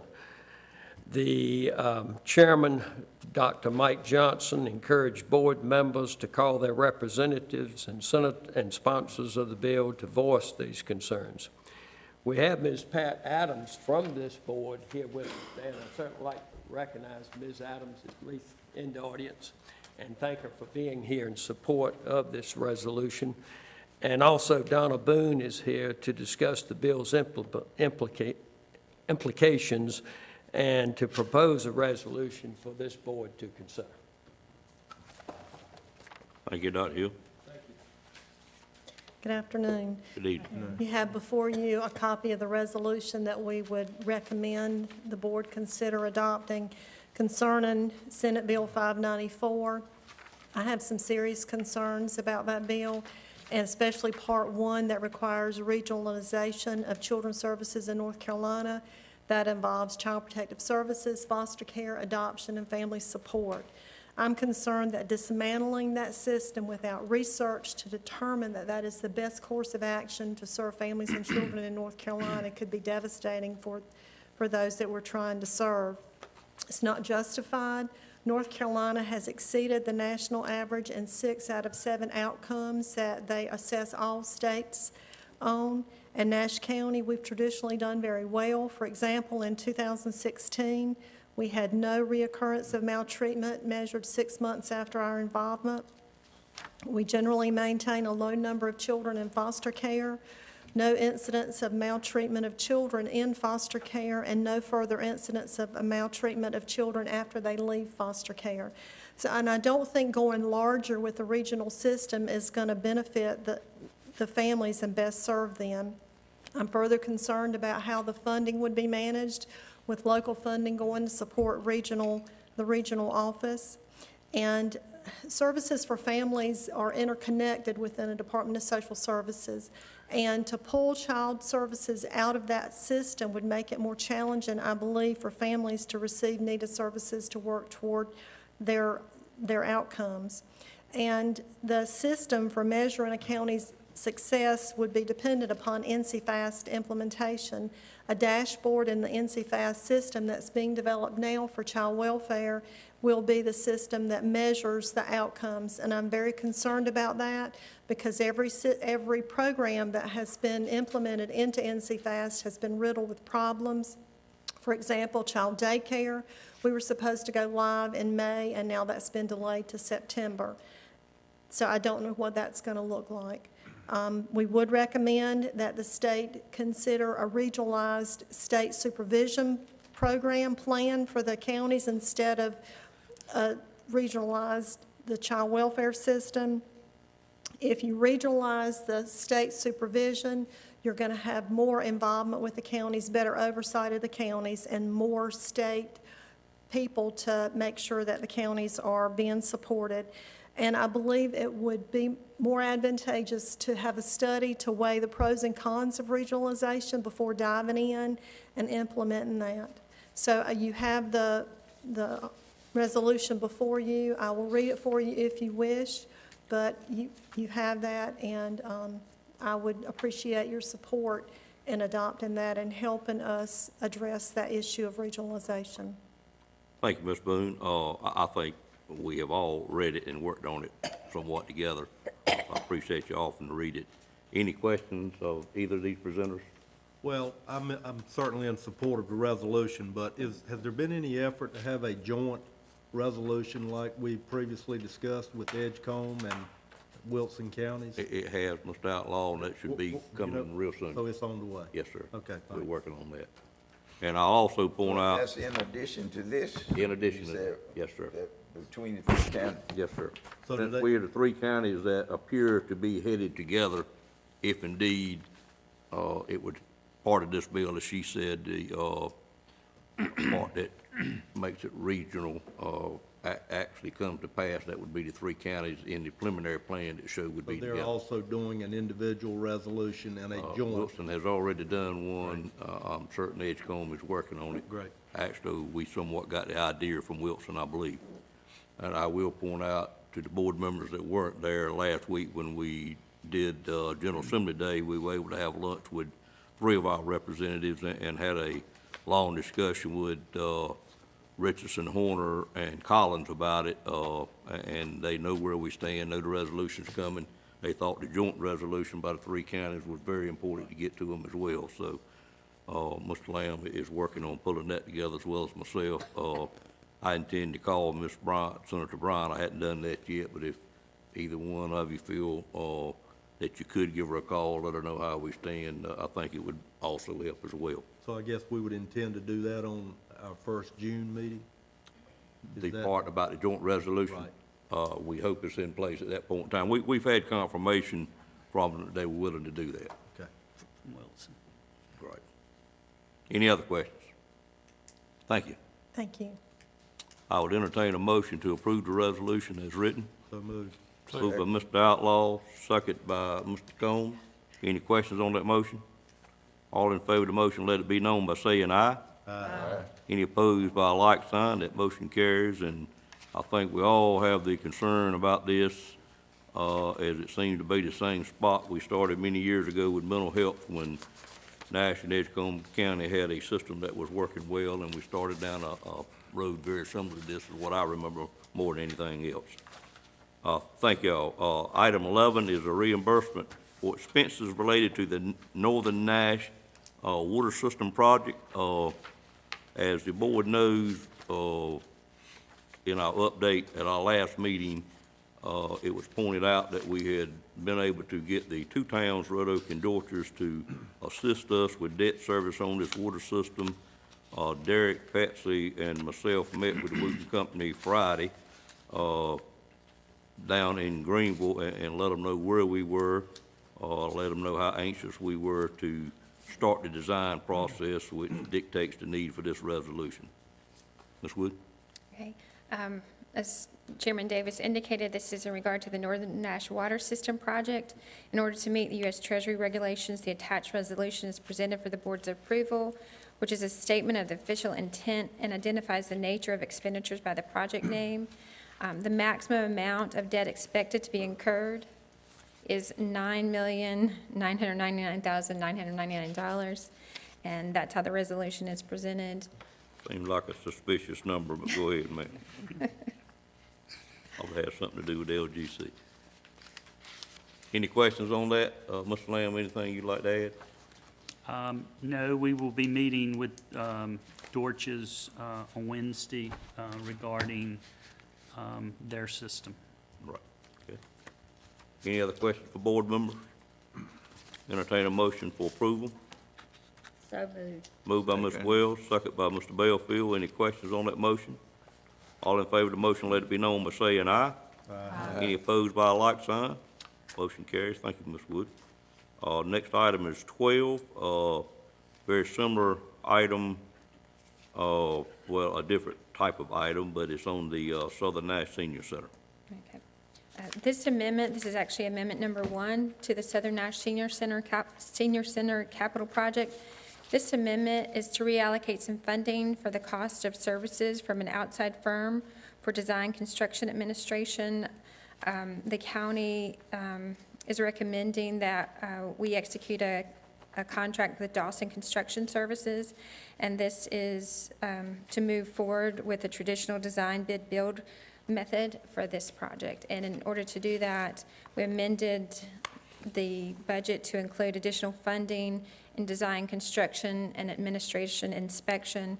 Took money out of the property acquisition line item and also contingency to move it to design construction. So we're not increasing the project, we're just reallocating some funding within the capital project. Basically, what we're doing here is, we determined last week that with the well, I'll just say, not agreed by the commission board, but the leaving of Mr. Hawks, shortly from our employment, we were in need of, a little assistance on keeping this project on, the time schedule that we were on. I think we'll be fine with the budget, but we did want to keep it moving, and not let it sit for a period of time that it may have to in the process of us employing a new county engineer and getting him on board and so forth. So Derek and his team solicited some proposals to help us get this thing out to bid, and then we also have to do some inspections during the construction process, when it's a county project, and he's also got this included in here, and quite frankly, I think it's a very fair rate at which he was able to obtain. Any questions on this item? Seeing none, I'd entertain a motion for approval. Make a motion, we approve. Okay, I got a motion by Mr. Combs, I got a second by Mr. Belfield. Any questions on that motion? All in favor of the motion, let it be known by saying aye. Aye. Any opposed by a like sign?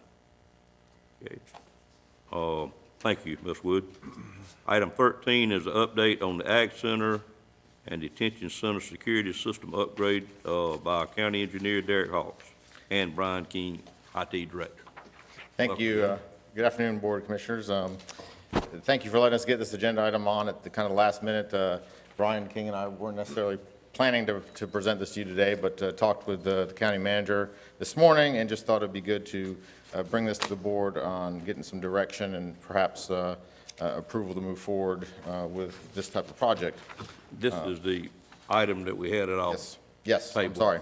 These two items here. Okay. Yeah, it should be 3 sheets in front of you. Thank you. A lot of this was in response to, the commissioner's concern over security of county buildings, and also, we've had several presentations to the board recently on a list of security projects that our security committee has been working on, and then just a conversation Z and I and Brian had this morning about some funds that are in this current year's budget that we could appropriate to this project.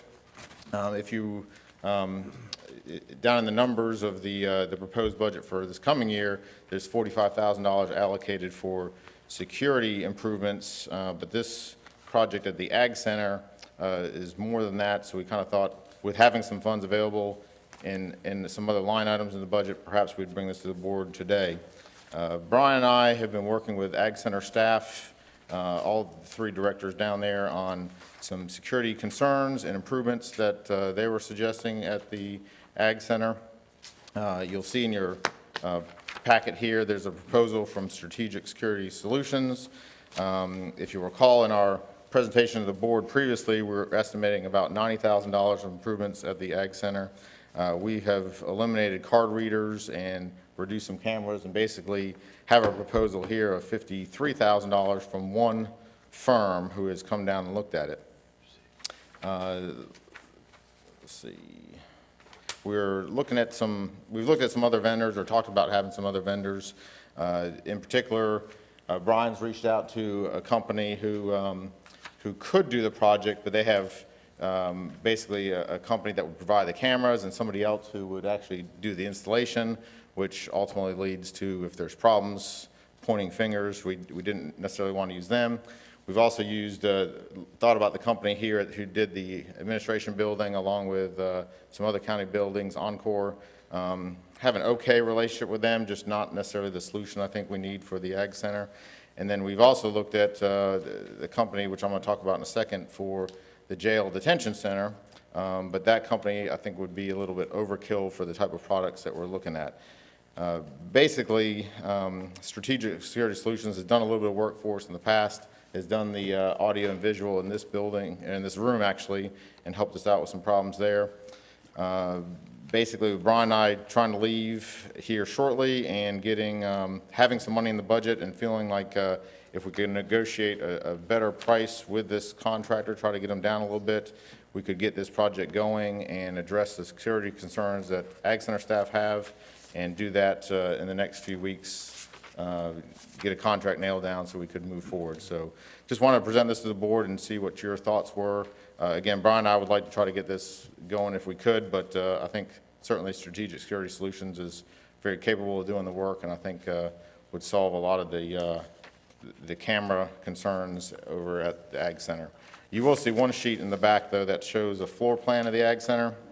Basically, we're proposing 6 interior cameras, 2 in the auditorium, and 4 that capture entranceways and hallways within the Ag Center, and then 3 exterior cameras that would capture the parking lot, where in the past, a lot of concerns or issues have developed, and that was kind of the bigger concern of the staff at the Ag Center. So I'll leave that with that, and Brian and I are certainly here to answer any questions the board may have. I think Ben's been given to us kind of quickly, Derek. I'd asked Mr. Lamb if he would give us his thoughts or the administration's thoughts on this prior to asking questions. It's kind of quick to me, and I don't even really have not caught up with what you're trying to do here. Yeah, we would have normally waited until June the 5th to present this, but since Derek and Brian were the ones working on it, and they are leaving on the 2nd of June, I thought after meeting this morning with them that it'd be better to go ahead and have them present it to y'all. We had originally estimated for the ag building $90,000 in improvements for security.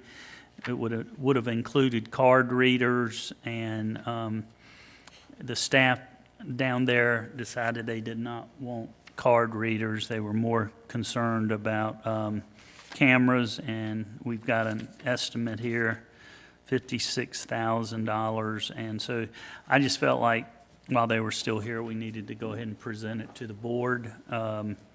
If we do have the money in this year's budget that can be used for this purpose, so it doesn't require any additional fund balance or contingency use, and the money's there. So we would recommend that we pursue it, and if you want to do it today, or if you want to do it,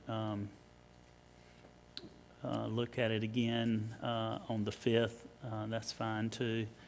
But we just felt like it was important to get it before y'all while they were still here, since they had the knowledge and had been talking to the providers. Keep in mind that both of these gentlemen's last day with us will be the 2nd of June.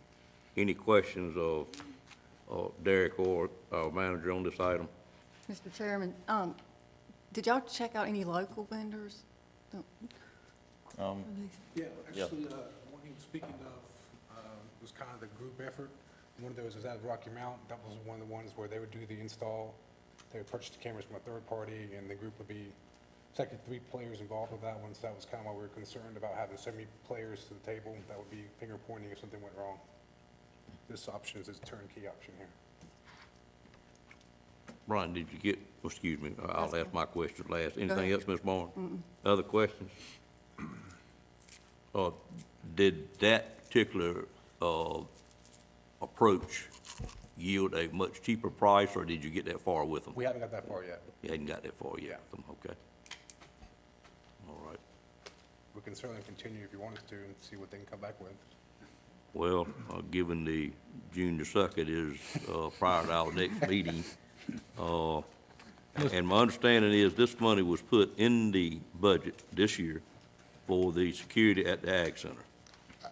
No. So one of the reasons before we're board today was this project hasn't really been approved in a budget per se, in a detail of the current budget. I will say that in the building improvement section of public buildings budget, there's $20,000 available for Ag Center improvements, which we were going to do some storm windows, but we think we have a solution there that will solve a lot of that problem.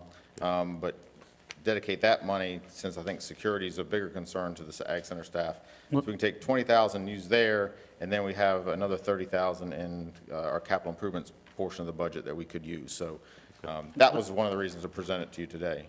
Last year, y'all gave them, what, 250 lump sum? Yeah, something like that. They had for various building. requests that totaled, and y'all decided to give them 250, and so we're saying, let's allocate some of that 250 towards this project. Gotcha, okay.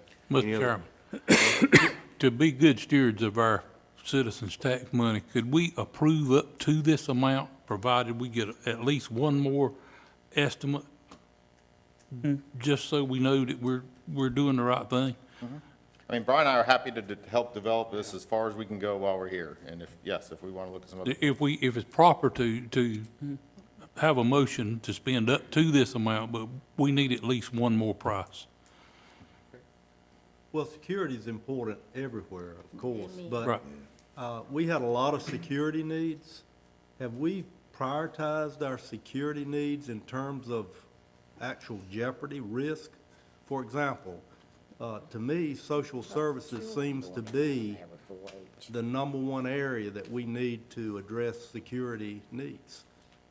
So, I'm just saying, are we doing this just because we need to get it done before you guys leave, or are we really addressing the security needs in the proper order? And I would say our building security committee has gotten together. We've met, actually, a number of folks are here today. We've met a number of times. We've tried to prioritize some of those. We've actually knocked out some of those items already, so some of those are complete. We have some in the budget proposed for next year, but just kind of felt like this was something that was very important to the Ag Center. There've been a number of incidents recently, and this was kind of one of the higher dollar numbers, expenditures that were in our proposed list of improvements. But yes, there's lots of concerns out there still. Yeah, I just hadn't heard of any incidents at the Ag Center, but I'm not asking you to tell me what they are, I just hadn't heard about them. Other comments or thoughts from board members? One thing I can do is Since just. you have some money in the budget, this fiscal year budget, I agree with Commissioner Cone that maybe we ought to go on and at least approve that amount that we have here, and then if you get a different, get another estimate from someone else, then if it's a better one, then we use it. Mr. Hawks, this is an item that we can purchase with one price on it under the maximum that we can exceed, or what venue are you taking that under? So it is, and I'll defer to the county attorney, but it's under $90,000, which is the formal bidding threshold. It's over 30, which requires informal bidding, so I certainly think if we're reaching out to another firm, usually you want three estimates, but it's not required under formal bidding. I knew the answer, I just wanted to get it on the record, quite frankly. The only thing I can do is ask for the pleasure of the board. Do you want any more discussion before we call for a motion? At this time, I'd entertain a motion to move this item in a direction pleasing to the board. If we're gonna move it that fast, I would put my recommendation in form of a motion. Okay? And I second it. All right, I want to make sure I understand the motion, the rest of the board understands it. I understand Mr. Cohn's motion to say that we are approving this project to move forward in an amount not to exceed $56,579.03. I'm going to say $57,000, so we won't have so many pennies to keep up with, if that's okay with the board. And the other thing that we're asking for is to have at least one more proposal prior to awarding this to this person. Now, does your motion include the need for this board to see that motion, that other proposal, or can these gentlemen move forward prior to their leaving by just supplying that to the manager, who the administration will supply it to us? I would assume that they do their best to get a competitive company, and I would accept that estimate if I saw it, but I don't think we necessarily have to come back. I would trust them that if they got a $40,000 bid, they'd use it instead of 56,000 or Sure. anything, you know. Yeah, we got a clear understanding of the motion? It's up to that amount, not necessarily that amount. Okay. But not necessarily coming back to this board for awarding the contract? No, I think up to leaves it. Okay. All right, Mr. Belfield, you made the second. Is that okay with you? I'm fine, I understand it. All right, any questions on the motion? All in favor of the motion, let it be known by saying aye. Aye. Any opposed by a like sign? That motion carries. Thank you, Mr. Combs. Thank you, gentlemen. Thank you for the direction. One other item while Brian's still here too is, this is more for just informational recommendation, but our courthouse security, part of our expansion project, Cornerstone, or a subsidiary of Normant, is the contractor that's doing the building security system for that new expansion. They've also given us a quote, and I think we've mentioned this maybe in the past to the board. I want to give a little more detail. They've given us a quote of basically $230,000 to $411,000 for upgrading the system in the current detention center. And the idea was to use a similar system that could be integrated into the courthouse system, so a jailer or bailiff could either operate both systems, but the detention center systems is very old, is antiquated. There's analog cameras, there's problems with intercoms, there's problems with these touch buttons that they do on they do tours. But basically the point of this is that Brian and I have also been working on trying to get some costs from this vendor, get the cost down. We have a meeting we're trying to set up with them in the detention center soon. Ultimately, I think the recommendation would be just to try to include that upgrade as a portion of the courthouse project. There's some contingency funds there, but it would be really nice if both those systems could be integrated or using the same system, because you have we'll have our connecting corridor under the tunnel in the basement area that will be controlled by both sides. So we've noticed some problems already in our planning is the jail system trying to unlock doors and view cameras, and that system wouldn't necessarily coordinate with the system we're proposing for the courthouse. So really just informational purposes at this point, I think just to keep in mind that if we can get that cost down, though, recommend trying to include that in the courthouse project. That's certainly answer any questions you have. Just wanted Brian and I to mention that while we were still here as well. You're not looking for any action on that today? No. Okay. No, not at all. Well, the dollar amount that you mentioned is going to require some type of official action, unless it's covered in a change order with the current contract. To understand, you could do it like that. And this is the vendor that the contractor has selected to do in the new courthouse. Correct. Okay. And I'll add, if we didn't include it in the courthouse project, it's over the bidding threshold, so it would have to be formally bid. Sure. However, with the county manager's authority under this project, it would still have to come before this board for the board's approval because it's over that threshold. Right. But I think the key there is we're trying to get this cost down as much as possible, figure out how much we actually need and what we can reduce those costs down to. So I certainly wouldn't want to use all the contingency for the courthouse for this one project. I'd want to get a little further into the courthouse project as well before we allocated contingency funds. And to follow up on that, Mr. Chairman, what really we're looking at is to integrate the two buildings, the jail, and there'll be somebody in a control room at each facility. But when a prisoner goes in the elevator in the jail and then to the new courtroom, instead of having two systems monitoring them, you would have always an eye on that prisoner or those prisoners. And if something happened in one of the two control rooms for one reason or another, the other control room would be able to take over and monitor the entire complex. Well, it certainly doesn't seem like an action item for No, today, so we appreciate the absolutely. update on it, and appreciate your work on it, and hopefully being able to, I know you got a lot on your plate, because we met on it last week. I'm not sure about Brian, but I can imagine probably the same amount. All I can say is if you don't get through with it, you're just going to have to stay a little bit longer. Brian will be happy to. Yeah, Brian will be happy to, okay. A long way from North Carolina to New York City, isn't it, Derek? If y'all don't mind, just stand right there just a minute. And I am now on item number 14, and I'll turn it over to our county manager, Zeeland. Thank you, Mr. Chairman, members of the board. As you've already heard and know, this is the last meeting for these two fine gentlemen, department heads here in Nash County. They're moving on to greener pastures. And I just want to say a few words about each of them. First, I'll talk about Brian. He's our IT director. He's been here 3 years. And he's recently taken a position with the Department of Revenue in Raleigh, which is about 5 minutes from where he lives. And it is an advancement position, and we're very happy for him, not happy for us. When Brian first came here, he worked hard to reorganize the IT department to be more responsive to the needs of other county departments and citizens.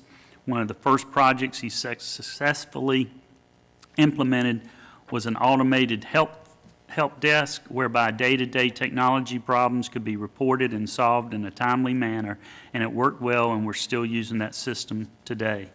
He also coordinated the conversion of our old in-house email system to a cloud-based solution, and he supervised the change out of our old PBX phone system to a new voice over IP system.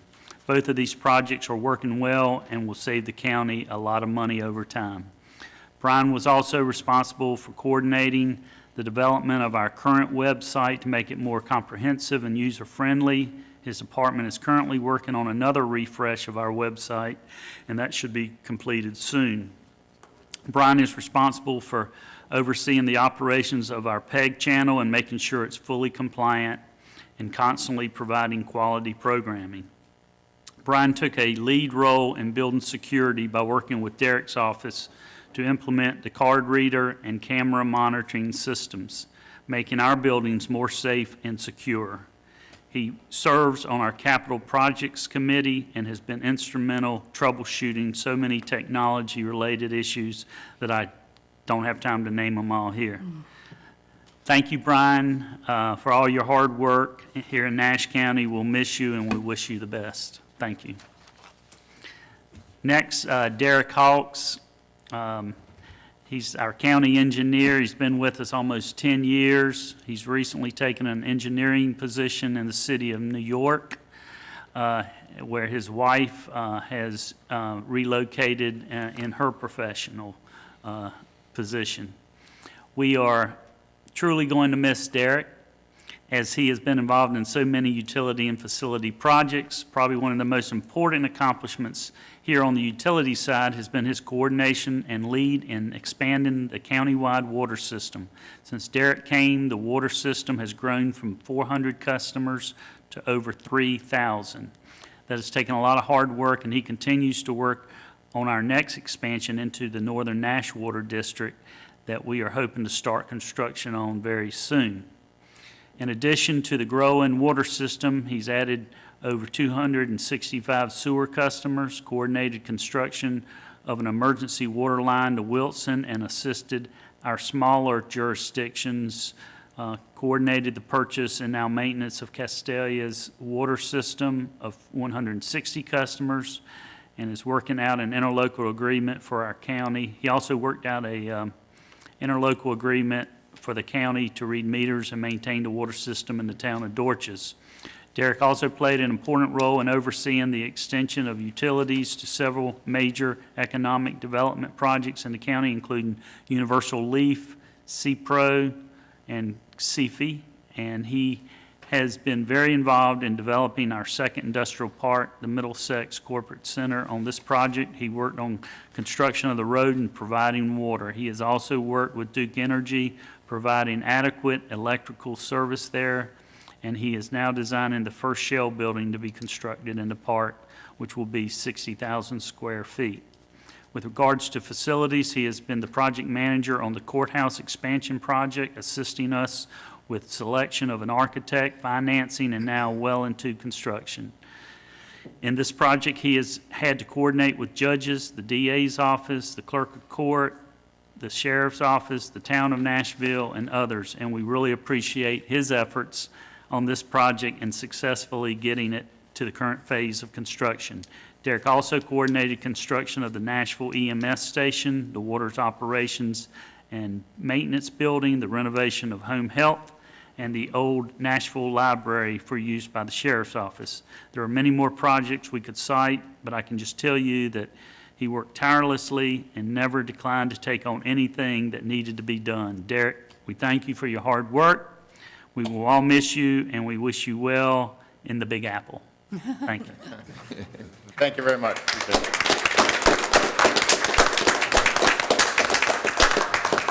I'm just going to make one brief remark about these two gentlemen. The fields that they're in, as we all know, are very technical oriented.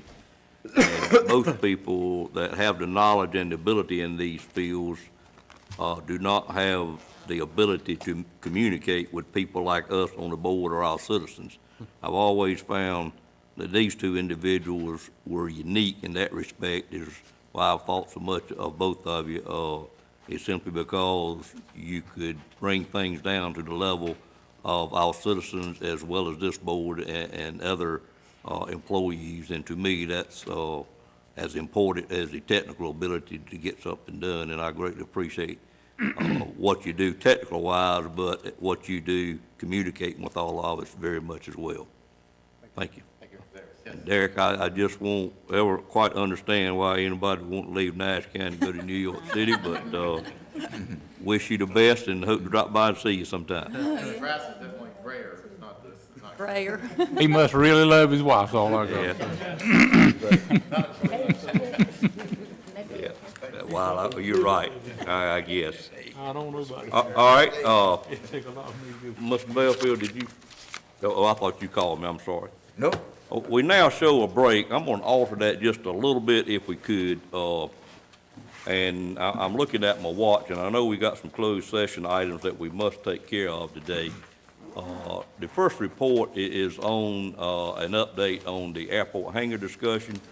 I don't see that as being an immediate need today. I have prepared a report to do that, but I think it would certainly wait to a later time, and I really would like to get a little bit more information from Dion, our airport manager, to go with that report, if that's okay with anyone.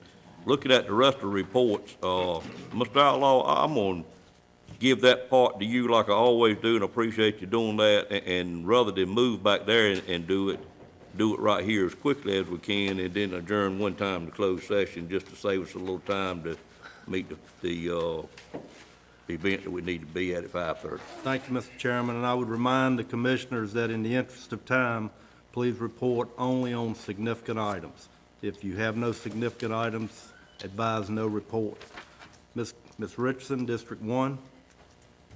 Yes, just a quick report on our Community Care Advisory Board. We did meet, visit homes since we met here.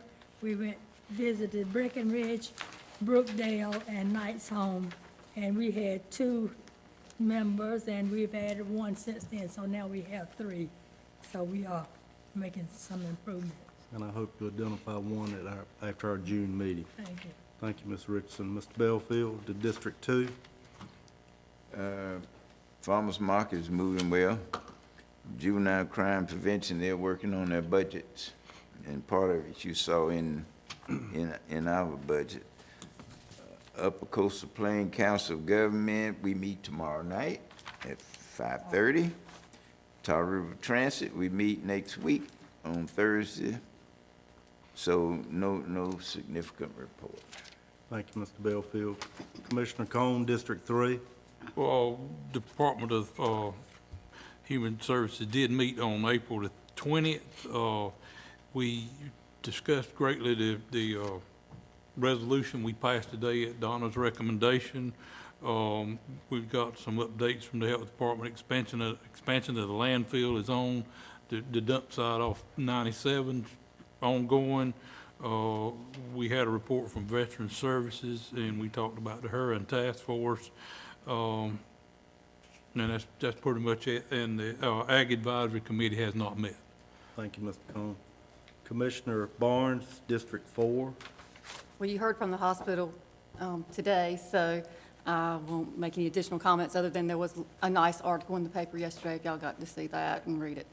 And the East Point Mental Health Board did not meet in April, or, yeah, it was last month. Thank you, Ms. Barnes.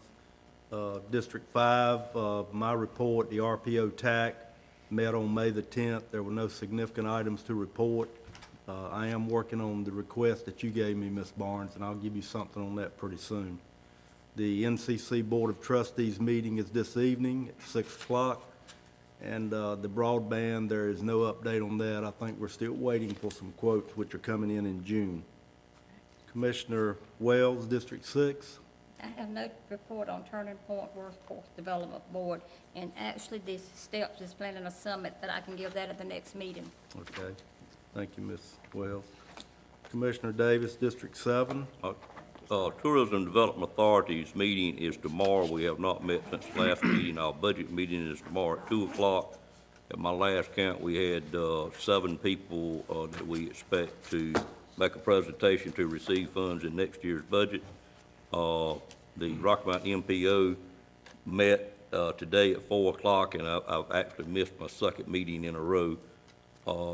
And I'm working with the chair of that to try to get those on a different Monday so I can start back attending them. I apologize for that. Shell Building, we worked this past week on getting that pushed along and out to bid. Derek and I met on Friday morning and went through the specs, and he is just about probably 1 week away from having that particular project put to bid and intends to have that ready to go. And we actually set a bid opening early July. I don't quite remember that day, but we would have it in July brought before this board. Gold Rock Improvements, Ms. Richardson and I met this past week. I won't go into any detail about that. It is going, moving along real well. We do anticipate one of the hotels that were the 2 we were targeting to be sold very shortly, and it will be sold to an owner that has the intention of removing the building from that and having the land available to resell to some other use. The second hotel, I think we have a meeting for the 24th of May set up with the bank that has the finance on that particular project, and really don't know what the outcome of that meeting will be until after the 24th. But it's going along real well, I think, and every department head has been extremely cooperative working with us on that item. Ms. Richardson, anything to add? Everything sounds good, and we appreciate all the help the department has given us. Thank you, Mr. Chairman. Ms. Richardson, that completes Commissioner reports. Okay. Thank you. Mr. Lamb, you had another item? Yeah, I just wanted, one thing I left out in my budget presentation that I wanted to make clear is, prior to last year, we always appropriated $2.8 million from fund balance to balance the budget. And last year, anticipating a bad reval, we reduced that to 1.8 with the idea that we were have $1 million that we could use for an adjustment in a bad reval year. Staff, though, kept that fund balance appropriated at 1.8 for next year. We did not increase that, and I just wanted to make sure y'all were aware of that. You're saying we got another $1 million the commissioners can spend, is that what you're saying? No, not at all. Okay. And it means hopefully revenues will be 1.8 million over expenditures. Right. Gotcha. Any other comment from commissioners? This time, we're going to go into a closed session as it relates to attorney, client privilege, and personnel. Do we expect any action to take place after this? No, no. Won't be any No. personnel? It's a personnel matter, but it will not require a public vote. Okay, all Okay, I would entertain a motion now go into closed session. So moved. Moved by Ms. Richardson, Second. second by Ms. Barnes. Any questions on that motion?